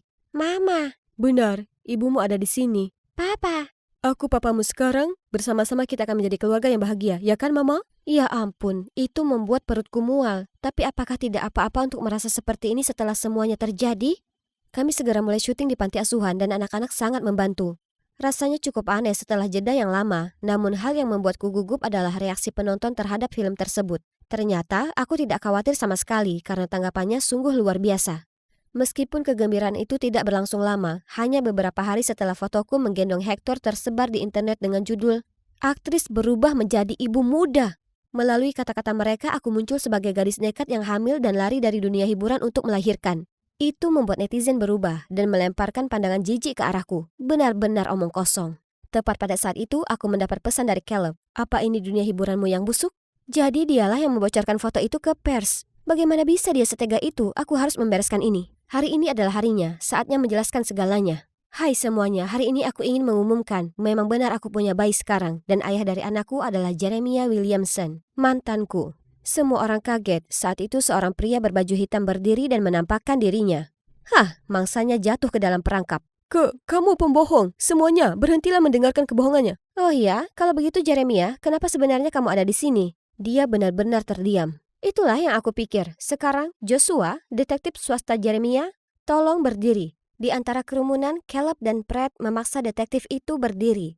Beritahu mereka apa yang kau mau. Kesepakatannya adalah Jeremiah merasa terhina karena aku menolak bekerja dengannya. Jadi dia mempekerjakan Joshua ini untuk menggali lebih dalam tentangku. Begitulah cara dia mendapatkan fotoku dengan bayi itu. Untungnya Caleb menangkap detektif yang sedang menyelinap di sekitar panti asuhan. Dan bersama-sama kita memasang jebakan untuk memancing Yeremia masuk. Yeremia masih bersikeras dia tidak tahu siapa pria Joshua ini. Sampai aku menunjukkan bukti transaksi antara dia dan detektifnya di layar lebar. Ada kata-kata terakhir, keadilan ditegakkan. Mari kita lihat bagaimana dia menangani skandal ini.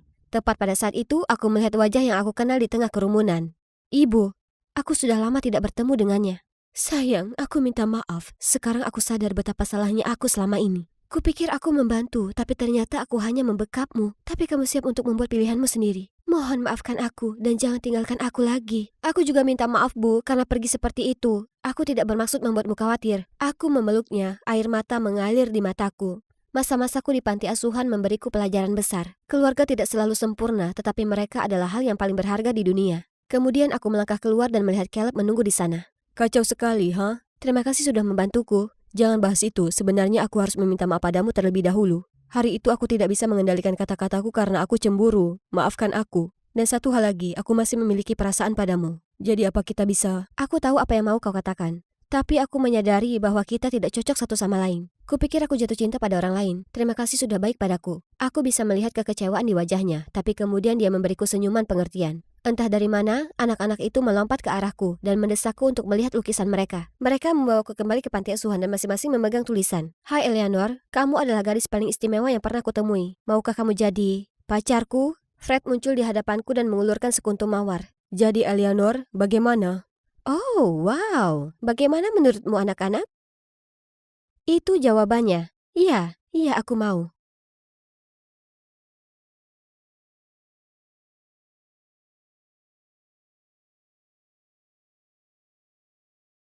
Hai, Diana di sini. Terakhir kali kalian melihatku, aku baru saja menerima berita yang mengubah hidupku. Aku tinggal di kastil cantik sepanjang hidupku, tapi hanya sebagai pelayan untuk sahabatku, Putri Anne. Hingga kuungkap rahasia besar. Aku sebenarnya putri dari mendiang Ratu Mary, namun ia belum meninggal. Ia dipenjarakan adiknya, Ratu saat ini Miranda. Dan hal itu menjadikanku seorang putri sejati. Aku masih skeptis soal ini, jadi aku pergi dengan misi mencari jawaban dan bebaskan Mary.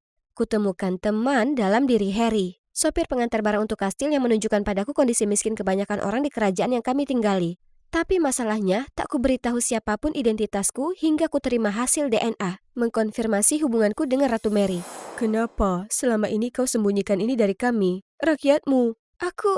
Aku punya alasanku, oke? Dan aku baru tahu tentang ini belum lama ini. Tapi ya, Ratu Mary memang masih hidup. Kemudian aku mulai beritahu Harry dan ayahnya seluruh ceritanya. Aku tahu ini terdengar gila, tapi aku percaya padamu, DNA tak berbohong. Aku minta maaf meragukanmu. Tapi yang penting adalah, kau ini pewaris tahta yang sebenarnya. Kau akan jadi kunci yang akan mengakhiri kekejaman Miranda. Tenanglah dulu, nak. Kita perlu rencana sempurna, kalau tidak itu akan membahayakan nyawa kita. Dan kita tak bisa melakukannya tanpamu, Diana. Tak bisa tidak aku merasa kewalahan.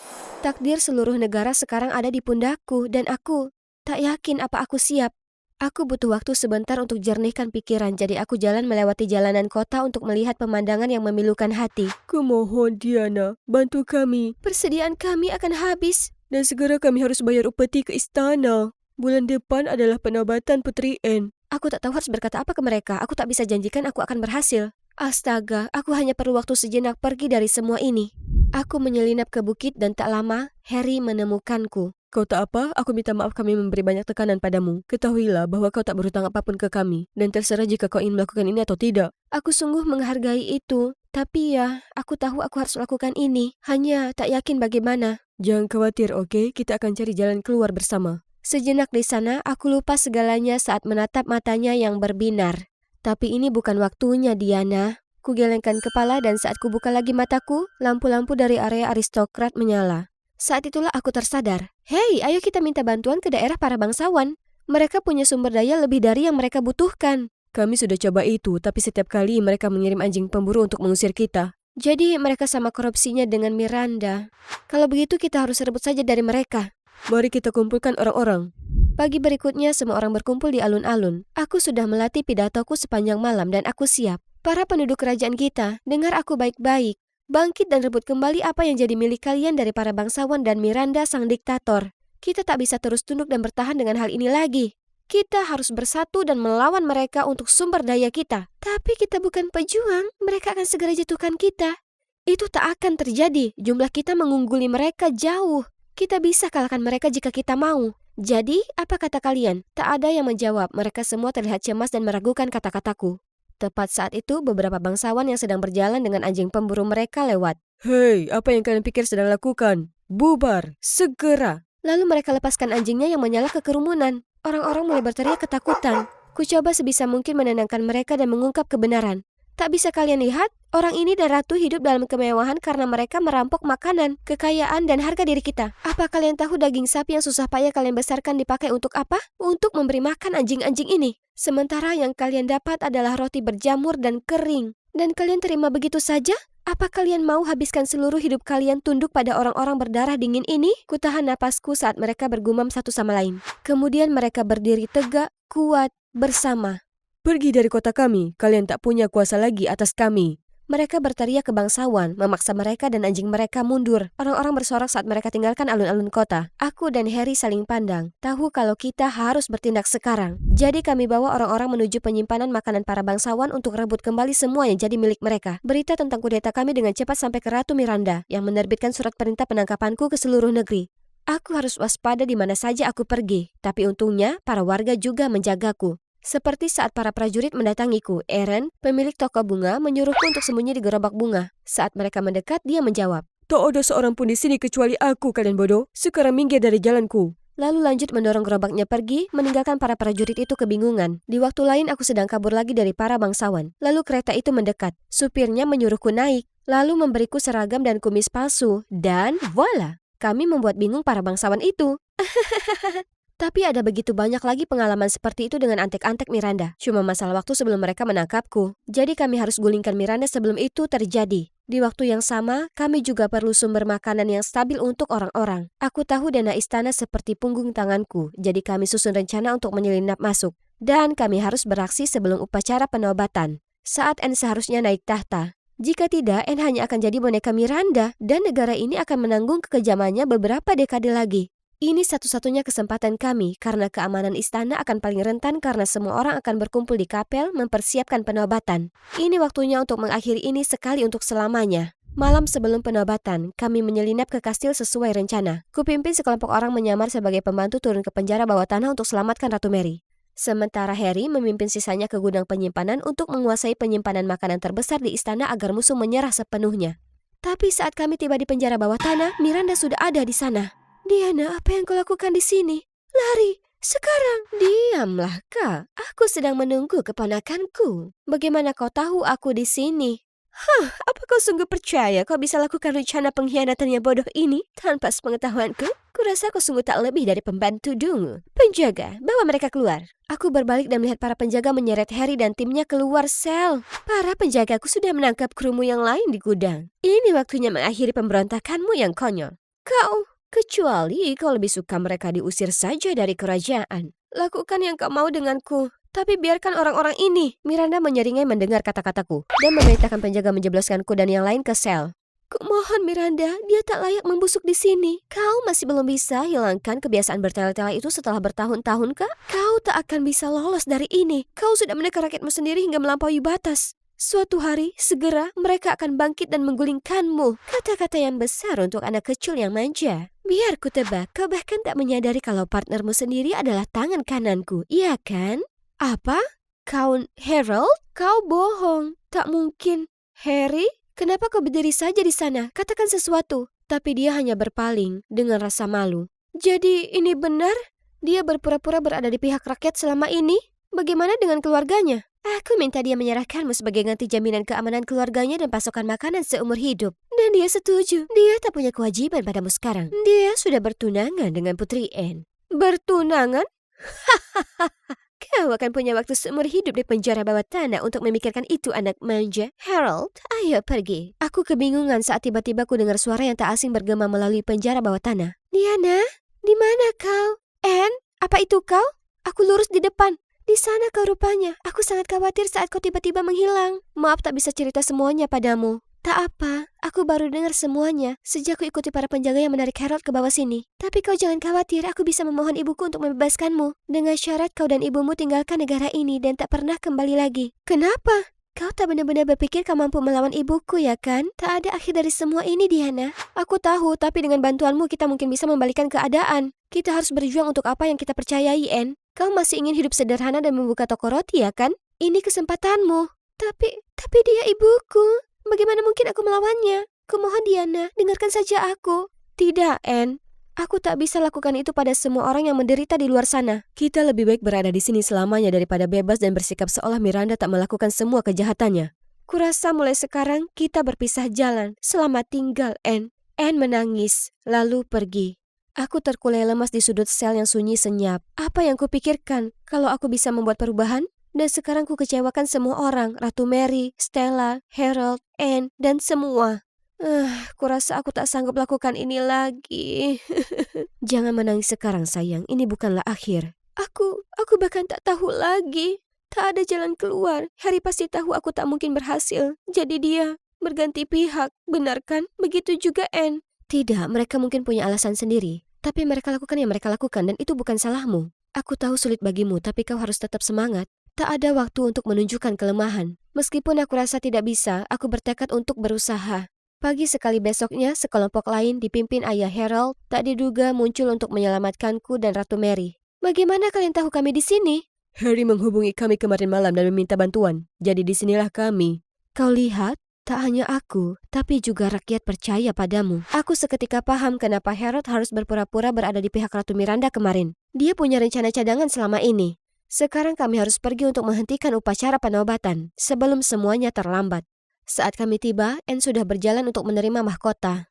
Aku lari melewati penonton untuk sampai ke bagian depan kerumunan. Hentikan! Aku keberatan dengan penobatan Putri Anne. Karena aku, Diana, putri dari Ratu Mary adalah pewaris tahta yang sah. Dan aku punya bukti DNA untuk buktikan itu. Kerumunan jadi riuh saat mereka bereaksi terhadap berita ini. Bahkan para prajurit menghentikan langkah mereka. Penjaga, tangkap dia! Sebelum mereka bisa menangkapku, Harold dan sekelompok warga sipil membentuk tameng mengelilingiku, siap melawan. Tenang, tenang. Bukti itu dibuat-buat dan tidak ada bukti keabsahannya. Jangan terkecoh olehnya. Di saat itu, Ratu Mary akhirnya masuk. Dan kerumunan pun terdiam. Penduduk kerajaan kami, aku Ratu Mary kalian dan aku masih hidup. Tapi aku telah ditawan selama bertahun-tahun oleh orang yang tak lain adalah adikku, Miranda. Dialah yang mengambil keuntungan dari kelemahanku setelah Diana dilahirkan untuk mengambil kekuasaan kerajaan. Sekarang dia dan kalian semua tahu kebenarannya. Dan kalian tahu bahwa Miranda bukan. Hentikan semua omong kosong ini. Aku masih ratu kerajaan ini. Tak peduli bagaimana. Ini pengkhianatan. Tangkap mereka semua, sekarang. Tapi tak ada yang mendengarkan dia. Para prajurit, pejabat, dan seluruh kerumunan memalingkan wajah ke Ratu Mary dan membungkuk di hadapan ratu mereka yang sebenarnya untuk pertama kalinya dalam 18 tahun. Dengan marah Miranda menyerbu arah kami, tapi dia mendapat kejutan blok ke penjara, di mana dia akan tunggu persidangan. Kemudian seorang pejabat mengembalikan mahkota ke Ratu Mary, tapi dia tak memakainya. Sebaliknya, upacara dimulai lagi, dan aku dinobatkan sebagai ratu kerajaan yang baru. Apa ibu yakin? Aku masih butuh banyak belajar. Kenapa tak kau hadapi saja sendiri? Semua memuji Ratu Diana. Terima kasih, berkat Anda kami selamat dari bencana kelaparan dan diktator. Anda memberi kami kehidupan yang lebih baik. Anda adalah ratu yang telah kami harapkan. Aku bisa menangis mendengar sorakan mereka. Kau lihat, jadi ratu bukan mengenai kekayaan dan pengaruh besar. Itu sungguh mengenai apa yang bisa kau tawarkan ke dunia dan siapa dirimu sebenarnya. Dan kau, sayangku, siap untuk ini. Terima kasih, aku akan berusaha sebaik mungkin teruskan perjuanganmu, Bu. Aku memeluknya erat saat para penonton bersorak-sorai. Dan begitulah aku resmi menjadi ratu. Tugas pertamaku yaitu mengembalikan apa yang menjadi hak rakyat. Aku janji pada diriku sendiri bahwa mulai sekarang tak akan ada yang menderita di bawah kepemimpinanku. Saat rakyat mengumpulkan barang mereka, Harold datang ingin bicara dan kami pun pergi ke tempat yang lebih privat. Diana, aku ingin jujur padamu. Awalnya aku ingin jadi pejabat kerajaan karena aku ingin kuubah pikiran Miranda dan membantu rakyat. Tapi tak seorang pun menganggapku serius. Mereka bilang aku harusnya tahu tempatku dan bersyukur orang biasa sepertiku dapat tempat di antara para bangsawan. Mereka bahkan memaksaku jadi salah satu yang mengantarkan upeti dari orang-orang ke istana. Itu membuatku muak. Tapi di momen aku bertemu denganmu, kurasakan sukacita dan kebahagiaan yang sudah lama tidak kurasakan. Aku tak ingin terima kenyataan bahwa aku telah bertunangan dengan Anne. Aku hanya ingin bersamamu. Aku tak tahu kau merasa seperti itu. Ibu bilang kau menyukaiku dan ingin bersamaku. Dan diizinkan kita bersama setelah aku naik tahta. Anne? Aku minta maaf mengatakan ini Putri Anne, tapi ibumu telah membohongimu. Aku hanya bertunangan denganmu karena paksaannya. Bukan keinginanku, aku sangat menyesal membuat perasaanmu kecewa. Aku tak pernah mengira cinta pertamaku akan berakhir seperti ini. Tapi aku lega untukmu, Diana. Kalian berdua mendapat restuku. Oh, Anne, aku tak pernah berniat menyakitimu. Tidak, ini akan baik untukmu. Aku akhirnya bisa tinggalkan istana dan jalani hidup normal. Menjadi pembuat roti seperti yang selalu kuinginkan. Terima kasih padamu, Ratu Diana. Meski aku sedih kehilangannya, bagaimanapun kami besar bersama. Aku tahu yang terbaik menghormati keputusannya dan biarkan dia pergi. Itu yang kami berdua butuhkan. Sekarang, setelah semuanya beres, aku bisa bernapas lega. Oh, tunggu. Belum. Harry atau Harold? Yang mana? Yang manapun kau suka. Biar ku perjelas ini, aku masih marah padamu karena berbohong. Jadi kau akan menerima hukuman, Tuan? Ya. Lihat siapa yang pamer kekuasaan di hari pertama pemerintahannya. Apa? Kau berani menentang ratu? Tidak. Pelayanmu yang rendah ini siap untuk mematuhi perintah ratu yang berkuasa selama sisa hidupku. Kalau begitu, kuperintahkan kau menciumku sekarang. Siap melayani Anda yang mulia. Kemudian dia menarikku mendekat dan membuatku terhanyut dengan ciuman yang paling bergairah yang pernah ada. Kurasa ceritaku berakhir seperti dongeng saja, ha?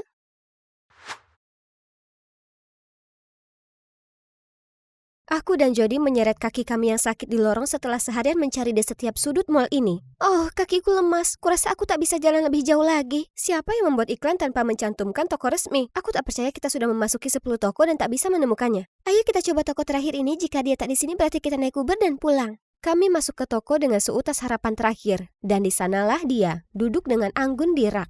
Kami bergerak-gerak dan Jody, seperti Jody biasanya, mulai menangis.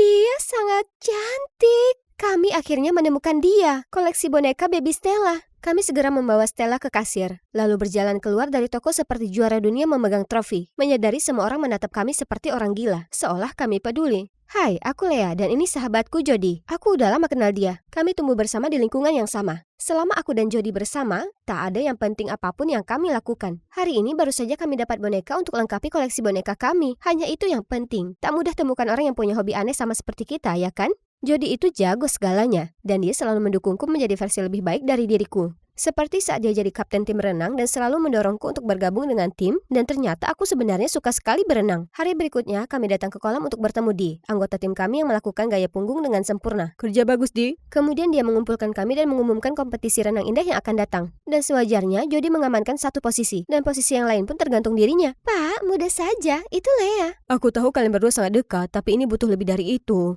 Dengan segala hormat, Pak, percayalah padaku. Lea sempurna untuk posisi ini. Ini duet renang indah. Siapa lagi yang bisa Anda percaya untuk selaras denganku kalau bukan sahabatku? Aku sangat senang jadi punya kepercayaan diri yang sangat besar padaku, tapi juga gelisah. Aku tak pernah ada di perlombaan nasional sebelumnya. Tapi ini peluang hebat dan aku tak akan sia-siakan. Aku akan berusaha keras untuk buktikan kemampuanku. Jadi, bukannya ikut keluarga Jody untuk liburan ski, aku tetap tinggal untuk berlatih di kolam renang kota di musim panas. Suatu hari saat istirahat, tiba-tiba aku dapatkan air memercik padaku. Lalu kulihat cowok tertampan di muka bumi. Dia keluar dari kolam renang, dan rasanya seolah matahari bersinar di kulitnya. Aku melihatnya menaiki tangga penjaga kolam dan mengenakan label nama bertuliskan Evan. Oke, sepertinya aku dapatkan nama calon suamiku di masa depan.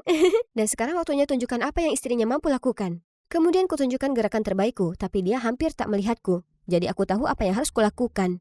Tolong, tolong, aku tenggelam. Tepat di saat itu, Evan meluncur ke kolam dan menyelamatkanku seperti satria pemberani. Kau menyelamatkanku. Wah, kau sangat kuat. Dan kau sangat cantik. Lalu dia mengedip padaku. Kurasa aku tenggelam lagi dalam mata itu. Sejak hari itu, aku mulai pergi ke kolam renang setiap hari. Evan selalu melambai padaku, tapi hanya itu saja, dia tak pernah lagi mencoba mendekatiku. Aku tak bisa pura-pura tenggelam setiap hari di kolam renang, jadi aku puas dengan lambaian yang ramah. Akhirnya, Jody kembali dari liburan. Jadi beritahu aku semua tentang penjaga kolam itu. Dia sangat tampan, tapi aku tak yakin soal dia belum minta nomorku. Kau seharusnya naik ke tangga itu dan berkata, Pak, kau suka atau tidak padaku? Karena waktunya hampir habis.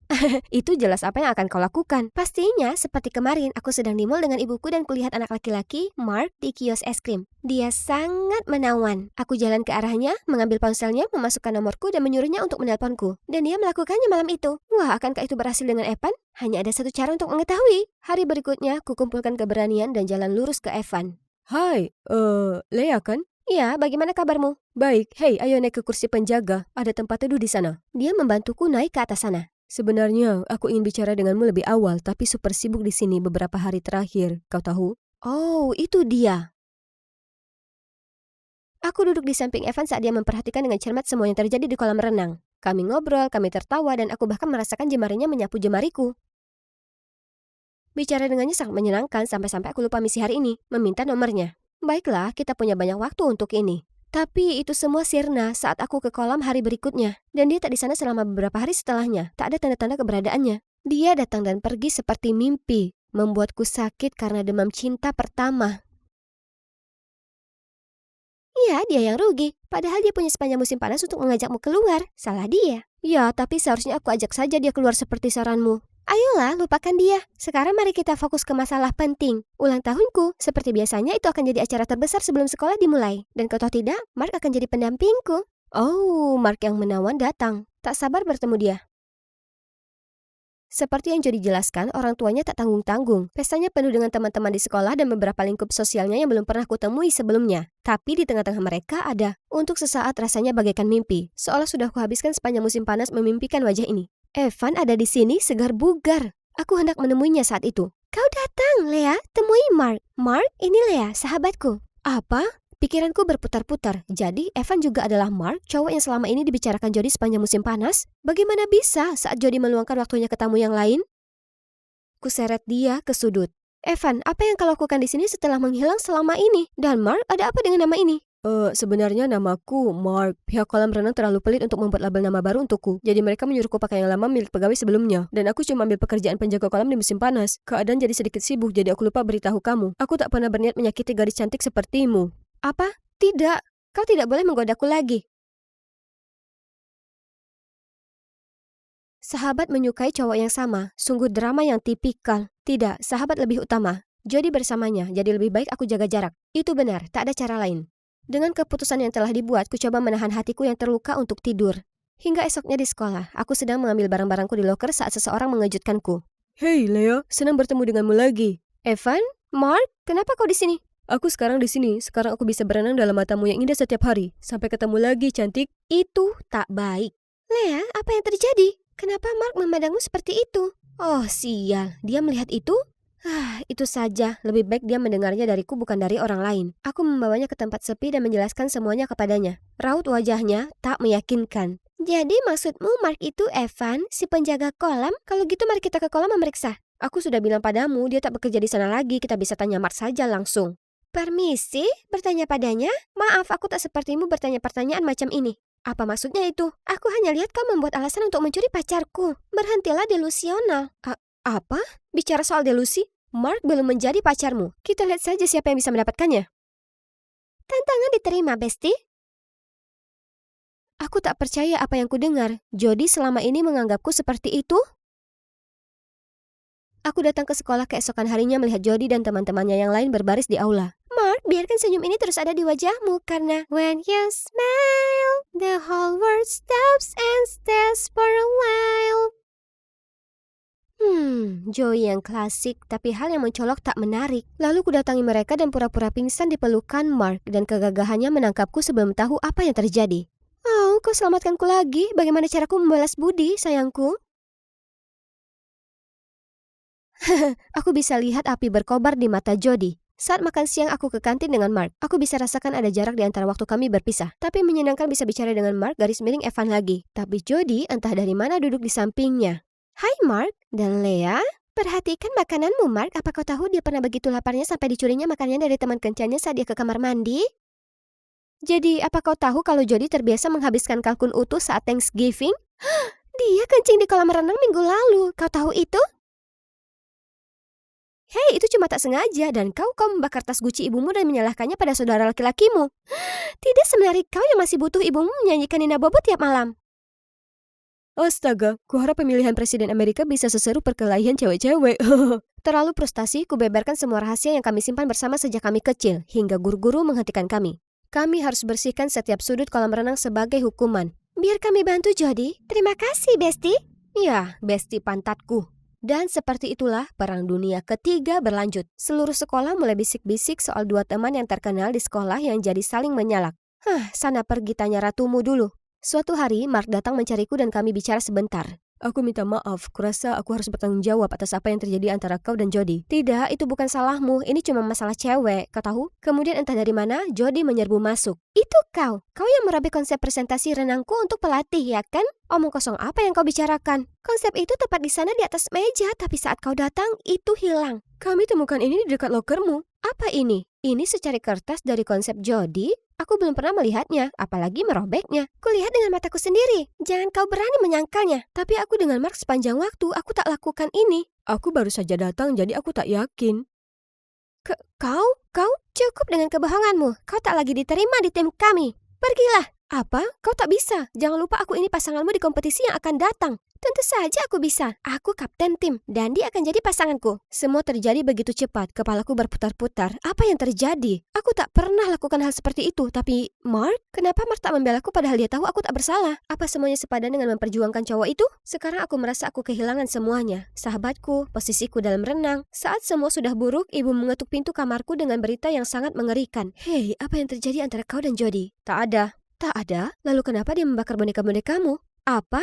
Kulihat lewat jendela melihatnya membakar koleksi kami. Aku langsung berlari menuju rumahnya. Jody, jangan, kumohon. Dia tak berhenti, dia biarkan semuanya terbakar. Sudah cukup, pertemanan kami terbakar jadi abu sama seperti boneka-boneka kami. Beberapa hari kemudian, Jody dan Mark jadian. Hari Thanksgiving tiba tapi aku merasa kesepian. Bukan karena Mark memilih Jody, tapi karena persahabatan kami hampir berakhir. Jadi aku ke kolam renang di kota. Sementara membiarkan diriku sendiri terapung di air, ku dengar suara yang tak asing. Lea, apa itu kau? Ya Tuhanku, kuharap aku akan menemukanmu di sini. Jangan berani bicara padaku. Apa aku buat salah padamu? Aku tahu aku. Kau tanya?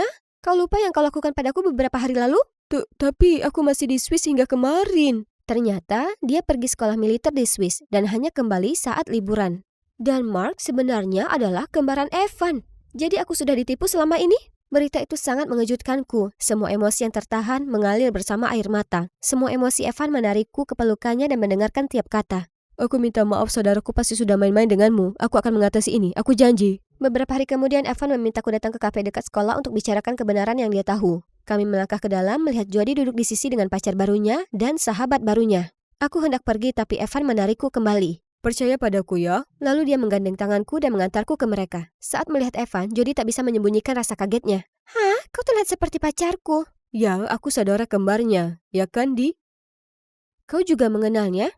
Dia adik kami. Ya, adik tiri. Kami punya nama belakang berbeda. Kemudian Evan cerita semuanya, tapi kau tahu apa yang baru? Dan inilah presentasimu, Jody, adikku yang menyembunyikannya. Bukan Lea. Aku memberimu kesempatan untuk berterus terang, tapi kau menolak. Aku kecewa, Di. Tapi kenapa menyalahkan aku? Karena selalu kamu. Jody akan selalu memilihmu. Hanya karena kau sahabatnya? Apa itu adil? Aku juga perenang yang handal. Jadi di pesta ulang tahun Jody, dia tak sengaja dengar Mark bicara denganku. Itulah saat dia mendapat ide. Dia minta Mark membantunya menimbulkan keretakan antara aku dan Jody, supaya dia menggantikanku menjadi pasangan Jody dalam kompetisi renang. Jadi kau menghancurkan pertemanan kami untuk ini? Kemudian Jody berlari keluar kafe. Rasanya menyenangkan karena aku telah dapat keadilan. Tapi menyakitkan karena begitu mudahnya persahabatan kami dirusak. Hari berikutnya semuanya tak makin membaik. Jody terus menelpon untuk minta maaf, tapi aku tak siap untuk mendengarnya. Suatu hari, ku dengar Jody dan Mark bicara. Aku minta maaf atas segalanya. Saudariku ingin posisi dalam tim, jadi aku hanya ingin membantu. Tapi kukira dengan melakukan itu aku bisa tahu bagaimana perasaanmu jika ada orang lain sepertiku, karena sejak awal aku sudah jatuh hati padamu. Aku tak tahu apa ini nyata atau tidak lagi, Mark. Tapi aku tak bisa memaafkanmu. Paling tidak sekarang. Aku minta maaf, tapi di antara kita sudah berakhir. Semuanya juga kacau bagi Jody. Hari berikutnya aku buka pintu melihat Evan, Mark, dan Dee di sana. Kami minta maaf atas apa yang terjadi. Kami tak berpikir jernih sebelum melakukannya. Ku biarkan kecemburuan menguasaiku. Aku minta maaf semuanya menjadi buruk antara kau dan Jody. Tak ada gunanya marah-marah kali ini. Paling tidak, semuanya sudah terselesaikan bagaimanapun juga. Aku sangat menyesal mengenai keluargaku yang kacau. Tolong, aku sudah cukup mendengar maaf beberapa hari ini. Jadi bagaimana? Seharusnya kulakukan ini sejak dulu. Apa kau mau makan es krim bersama kapan-kapan? Kupikir kau tak akan mengajak. Dan, Lea, aku sudah putuskan untuk meninggalkan tim. Aku tak bisa di sana setelah semua ini. Tapi bagaimana dengan Jody? Aku lari ke ruang olahraga sekolah mengetahui kekacauan yang terjadi. Lihat kekacauan yang kalian timbulkan. Bagaimana kau bisa ikut kompetisi tanpa pasangan? Aku minta maaf, Saat pelatih pergi, dia masuk ke air dan membiarkan itu mengambil alih dirinya. Jadi aku bergabung dengannya. Hei, bisakah aku menjadi pasanganmu? Lea, tidak. Aku tak pantas untuk itu. Aku bodoh. Kubakar semua boneka kita dan membuang persahabatan kita. Ya, kau cukup bodoh dan kau menyakitiku. Tapi itu tak apa. Aku di sini karena kau membutuhkanku dan terlepas dari apapun aku akan selalu ada di sana jika kau membutuhkanku. Aku sangat menyesal. Tak apa, kita berdua belajar untuk tetap bersikap tenang sebelum mengatakan apapun yang menimbulkan penyesalan. Dan sekarang mari kita menangkan ini. Iya, dengan ada kau di sampingku, aku selalu bisa menang.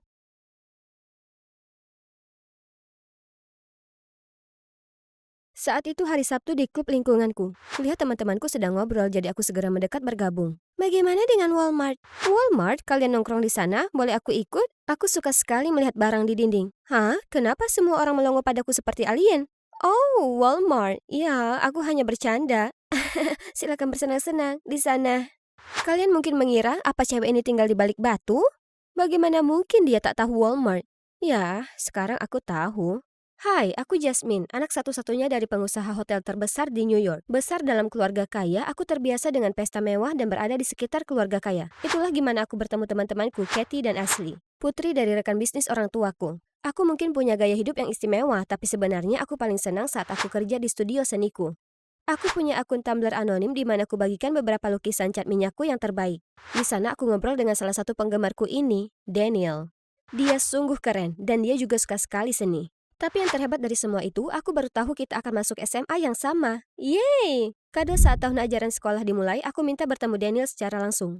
Oh, itu pasti dia. Aku hendak menyapanya saat tiba-tiba seorang gadis muncul. Wah, tentu ada banyak gadis kaya di sini. Aku bersumpah kulihat beberapa dari mereka melirikmu. Oh, yang benar saja. Kau tahu bagaimana aku paling benci putri-putri manja itu. Aku hanya tak tahan berada di dekat mereka. Oh, tidak. Daniel benci cewek kaya? Aku tak bisa biarkan dia melihatku hari ini. Tidak seperti ini. Jadi aku mengirim pesan padanya mengatakan ada sesuatu yang terjadi. Selama beberapa hari kemudian, aku tahu kalau si Daniel adalah si keren yang nilainya sempurna. Saat ini menjadi ketua klub lingkungan. Dan dia jomblo. Jadi itu Haley, hanya teman dekatnya. Aku bertekad untuk menaklukkan hati Daniel. Aku hanya perlu mencari cara mensiasati semua yang berkaitan dengan anti kekayaan. Aha! Aku akan pura-pura menjadi cewek normal dan ikut klub lingkungan David. Sementara aku akan membuatnya jatuh hati padaku sebelum memberitahunya kebenaran tentang akun Tumblrku. Tentu saja, aku tak bisa biarkan Kathy dan Ashley tahu tentang ini juga. Dan disinilah aku, di klub lingkungan. Aku langsung mendekati Daniel dengan permen, tapi kau tahu betapa buruknya kemasan untuk planet ini? Lagi pula, Dan tak suka permen. Di saat makan siang di luar kebiasaan, ku pesan makanan cepat saji. Tapi saat hendak mengambilnya, kulihat semua bergosip dengan sesamanya tentang buruknya orang yang berani pesan makanan dengan pembungkus plastik sekali pakai. Oh, konyolnya aku. Aku benar-benar lupa kalau aku di klub lingkungan. Dengan cepat aku bohong kalau aku sudah makan, meskipun perutku mengeram seperti monster. Dan insiden hari ini adalah momen memalukan lainnya yang kuciptakan sendiri di klub. Oh, Walmart. Ya, aku hanya bercanda. Silakan bersenang-senang di sana. Belajar menjadi anak perempuan normal itu sulit, tapi berurusan dengan teman-temanku yang kaya bahkan lebih sulit lagi. Aku sangat sibuk di klub. Aku benar-benar lupa aku masih memakai tas daur ulang. Bukan punyaku. Di lain waktu aku hampir ketahuan saat berusaha menggalang dana dengan teman klub yang lainnya. Aku akhirnya sembunyi di kamar mandi selama 1 jam penuh. Tapi semua penderitaan ini sebanding karena aku bisa bergaul dengan Daniel. Daniel, aku punya ini untukmu. Oh, ini untukku? Kau memang pelukis yang hebat ya, terima kasih. Oh ya, kenalkan Andy, dia ada di grup desain poster halte bus ramah lingkungan dan kau akan bekerja dengannya mulai sekarang. Bukannya anak kaya sepertinya tak butuh naik bus. Andy, apa yang kau lakukan di sini? Aku bisa katakan hal yang sama denganmu, ayahku baru menikahi ibu Daniel, jadi disinilah aku mendukung saudara tiriku yang baru. Oh, jadi Andy yang kutemui di pesta mewah dengan orang tua kami di masa lalu ada di lingkaran dalam Daniel. Ini berita yang luar biasa. Jadi kuceritakan padanya rencanaku untuk dapatkan Daniel.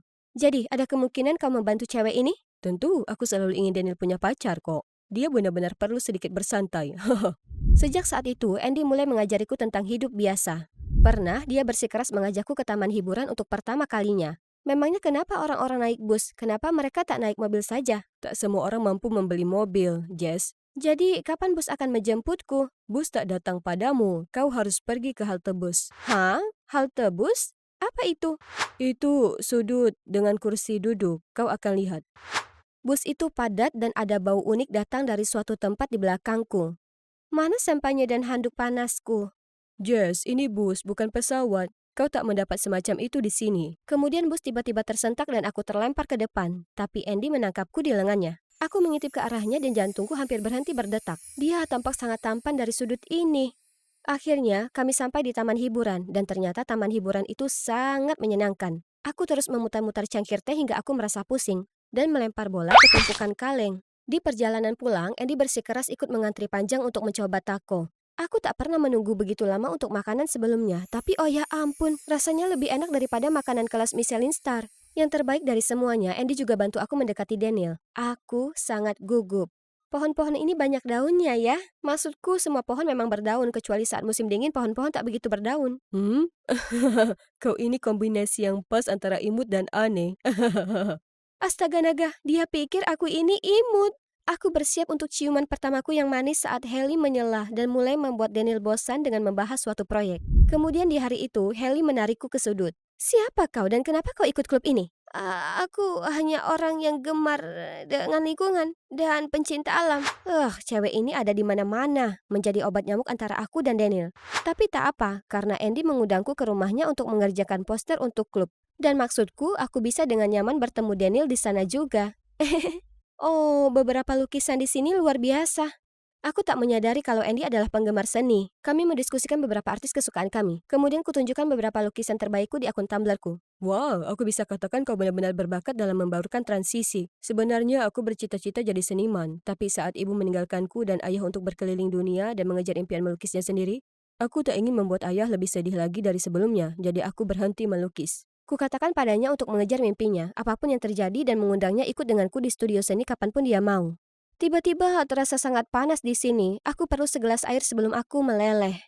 Aku berjalan ke dapur mendapati Daniel sedang melamun menatap keluar jendela. Hei, apa semua baik-baik saja? Halte bus ramah lingkungan temui jalan buntu karena kurang dana. Aku tahu aku bisa saja berikan dia beberapa uang sakuku, tapi itu artinya mengungkap kalau aku cewek berada. Jadi kuhibur dia dengan wajah-wajah lucu dan mengatakan kalau semua akan baik saja, tapi kemudian... Kau tak paham, aku harus membuat proyek ini berhasil tak peduli bagaimana. Hanya dengan itu aku bisa dapatkan beasiswa untuk masuk ke universitas impianku. Perilakunya membuatku kaget. Daniel yang ini benar-benar berbeda dengan penggemar yang kuajak bicara. Tapi mungkin dia hanya bersandiwara karena hal tebus ramah lingkungan berarti sekali untuknya. Jadi, hari berikutnya kuputuskan untuk memberi Daniel hadiah yang paling diinginkannya. Amplop berisi uang saku bulananku. Saat aku hendak mendekati Daniel, Haley mencegatku. Aku sudah tahu rahasiamu, cewek tajir. Apa? Tidak. Kau pasti berkhayal yang tidak-tidak. Oh, benarkah? Jadi kau tak mengenal orang-orang ini? Bukankah mereka pembuat anak dari kelompok anak orang kaya? Ya, itu mereka. Tapi kenapa berteman dengan para anak manja itu? Anak manja? Jas, teganya kau berkata begitu. Semua akting selamatkan pohon itu tak mempan padaku. Kau bertingkah palsu sejak awal, jadi aku mengikutimu dan melihatmu dengan teman-teman kayamu di gerai mewah. Itu benar, ayah Jasmine punya lebih banyak hotel daripada gabungan rumah-rumah anggota klub bodohmu itu. Aku tak tahu apa yang dilakukan di sini. Daniel berjalan pergi tanpa mengatakan apapun, jadi aku berlari mengejarnya. Aku tahu benar kalau orang kaya seperti kalian tak ada baiknya. Kau bisa saja danai proyek itu, atau paling tidak bantu aku minta pinjaman ke ayahmu, tapi kau tak melakukan apapun. Kau membuatku jijik. Aku hanya melakukannya karena aku menyukaimu. Lalu Katie dan Ashley memergokiku. Aku minta maaf atas apa yang kukatakan tadi. Itu salahku. Seharusnya aku tak katakan hal buruk tentang kalian. Aku tak mengira gadis terhormat sepertimu akan merendahkan diri sendiri untuk belas kasihan cowok sepertinya. Kalau kamu mau balik ke kelompok, maka putuskan hubungan dengan teman-teman berkantong cekakmu itu. Mungkin teman-teman klubku benar, kita selama ini dangkal dan materialistis. Kita harus berubah, bukan mereka. Kau, beraninya kau, Jasmine? Jasmine! Jadi Daniel tak ingin melihat wajahku lagi sementara Katie mendepakku dari grup. Selama seminggu penuh aku mengurung diri di kamarku. Kejadian itu memang buruk, namun itu memberiku waktu untuk berpikir lebih jernih dan menyadari aku sebaiknya berhenti mengejar Daniel. Sebaliknya, aku ingin lebih aktif di klub lingkungan karena aku sangat senang berkontribusi untuk kebaikan bersama. Jadi, pagi berikutnya aku pergi ke pantai untuk bersih-bersih dengan klub. Semua orang sangat kaget melihatku, terutama Andy. Kau kembali. Aku sangat lega kau kembali. Dari mana saja kau? Kemudian kami ngobrol dengan riang sambil membersihkan sampah dengan semua orang. Hanya Daniel dan Haley yang jelas tampak terganggu, tapi aku cuma tak peduli. Sejak saat itu, aku sibuk membantu menyiapkan pertunjukan Teng Hiu untuk menggalang dana hal tebus ramah lingkungan. Suatu hari, Daniel mendekatiku dan minta maaf karena bersikap berlebihan hari itu. Dia lanjut menjelaskan ibunya dicap matre sejak menikahi ayah Andy. Dia ingin tunjukkan kalau tak seperti Andy yang dilahirkan dengan kemewahan, dia tak butuh uang. Dan dia bisa dapatkan beasiswa untuk masuk kampus lewat hal tebus ramah lingkungan. Mendengar ini aku melunak dan memaafkannya. Setelah itu kami berteman lagi dan kurasa dia menggodaku. Hey Jess, kau tampak cantik hari ini. Kau punya mata yang cantik. Tapi entah kenapa setiap kali aku bersamanya yang kupikirkan hanya Andy. Waktu berlalu dan tibalah babak kualifikasi Teng Hiu. Seluruh klub dengan gugup menyaksikan Daniel mempresentasikan proyek tersebut. Dan coba tebak, proyek kami terpilih untuk babak final. Tepat saat itu, Daniel mengikutiku keluar. Jasmine, maukah kau menjadi pacarku? Aku sangat bingung sampai aku mengangguk tanpa pikir panjang. Tapi entah kenapa aku tak merasa senang sama sekali. Di kencan pertamaku dengan Daniel, kudapati pikiranku kembali membayangkan Andy. Parahnya lagi, aku merasa dia menghindariku. Beberapa hari kemudian aku mengadakan pesta ulang tahunku ke-16. Semua temanku dari klub lingkungan ada di sana, kecuali Andy. Kemudian Daniel naik ke atas panggung. Hai semuanya, aku sudah menyiapkan lagu istimewa untuk pacarku Jasmine. Kau bilang kau menyesal, tapi sekarang sudah terlambat. Jadi simpan saja, menyingkirlah, diamlah. Karena jika kau pikir aku peduli padamu sekarang. Hei cewek, aku tak peduli. Berikutnya yang kutahu semua terkesiap, lalu memandang kasihan. Jadi ini untukmu Jasmine, kau anak manja, kaya yang tak berguna. Selamat ulang tahun, kau keputuskan. Aku terpaku tapi berusaha menenangkan diri. Ya, aku kaya, tapi bukan manja dan tak berguna. Orang-orang itu lebih dari kelas sosial mereka, kau tahu? Tiba-tiba kulihat sebuah tinju melayang di udara. Itu Andy yang meninju Daniel. Kau bajingan, kau akan membayar untuk ini. Kemudian dia menuntunku pergi. Andy mendudukanku di bangku dan aku tak bisa berhenti menangis. Sudah, berhenti menangis. Dia tak layak mendapatkanmu. Tak pernah. Tapi aku tak bisa berurusan dengan hal ini sekarang, jadi aku berbalik dan lari tanpa mengucap sepatah kata pun. Setelah menangis hingga tertidur malam itu, aku tahu hari berikutnya aku harus tangguh. Jadi aku kembali ke klub untuk mengambil barang-barangku. Hei, aku minta maaf atas apa yang terjadi kemarin malam. Aku tak pernah mengira dia bisa lakukan hal seburuk itu padamu. Dan aku minta maaf telah bersikap kasar padamu selama ini. Aku tahu sekarang kalau itu salahku. Tak apa, kurasa itu salahku sejak awal. Aku mengabaikan kenyataan kalau kami tak cocok hanya karena dia itu penggemarku. Daniel itu penggemarmu? Ya, dari akun Min Arts di Tumblr milikku. Ya Tuhan, itu kau? Penggemar itu aku, bukan Daniel. Oh, itu masuk akal. Kurasa aku sudah salah paham akan semuanya selama ini. Tapi kenapa ada foto dan informasi Daniel? Haley mengakui dia naksir Daniel. Tapi sekarang aku tahu sifat aslinya. Dia tak pantas lagi, kau tahu? Aku juga akan meninggalkan klub ini. Daniel lah yang harus pergi. Tunggu dan lihat saja. Meski masih dalam suasana kurang baik, aku datang ke babak final Teng Hiu untuk melihat proyek di mana aku berkontribusi. Dan ya, hal tebus ramah lingkungan kami akhirnya mendapat persetujuan pendanaan. Ketika tiba-tiba, Aku akan investasi, tapi aku tak mau Daniel jadi pasanganku. Aku ingin itu Haley, karena dia otak di balik semua ini. semua anggota klub berseru bersama untuk mendukung Haley dan mencemooh Daniel. Bagaimana dengan kesepakatan kita? Kau bilang ayahmu akan berinvestasi ke proyekku kalau kuputuskan Jasmine di depan umum. Aku juga tak tahu, mungkin itu karena kau benar-benar payah. Momen berikutnya, ayah Katie berada di antara mereka. Untungnya, Andy memberitahu saya tentang kontribusi Haley dalam proyek ini. Jika tidak, saya akan membuat kesalahan besar dengan mendanai oportunis. Sedangkan kau, Katie, bagaimana mungkin kau berlaku begitu ke teman? Kau akan terima hukumanmu di rumah. Setelah pertunjukan selesai, aku berjalan-jalan dengan Andy. Jadi, ini rencanamu selama ini, ha? Daniel sudah keterlaluan kali ini. Aku perlu memberinya pelajaran dan, Jess, aku sudah menyukaimu sejak kita mulai berteman. Tapi dengan bodoh aku setuju untuk membantumu mendapatkan Daniel.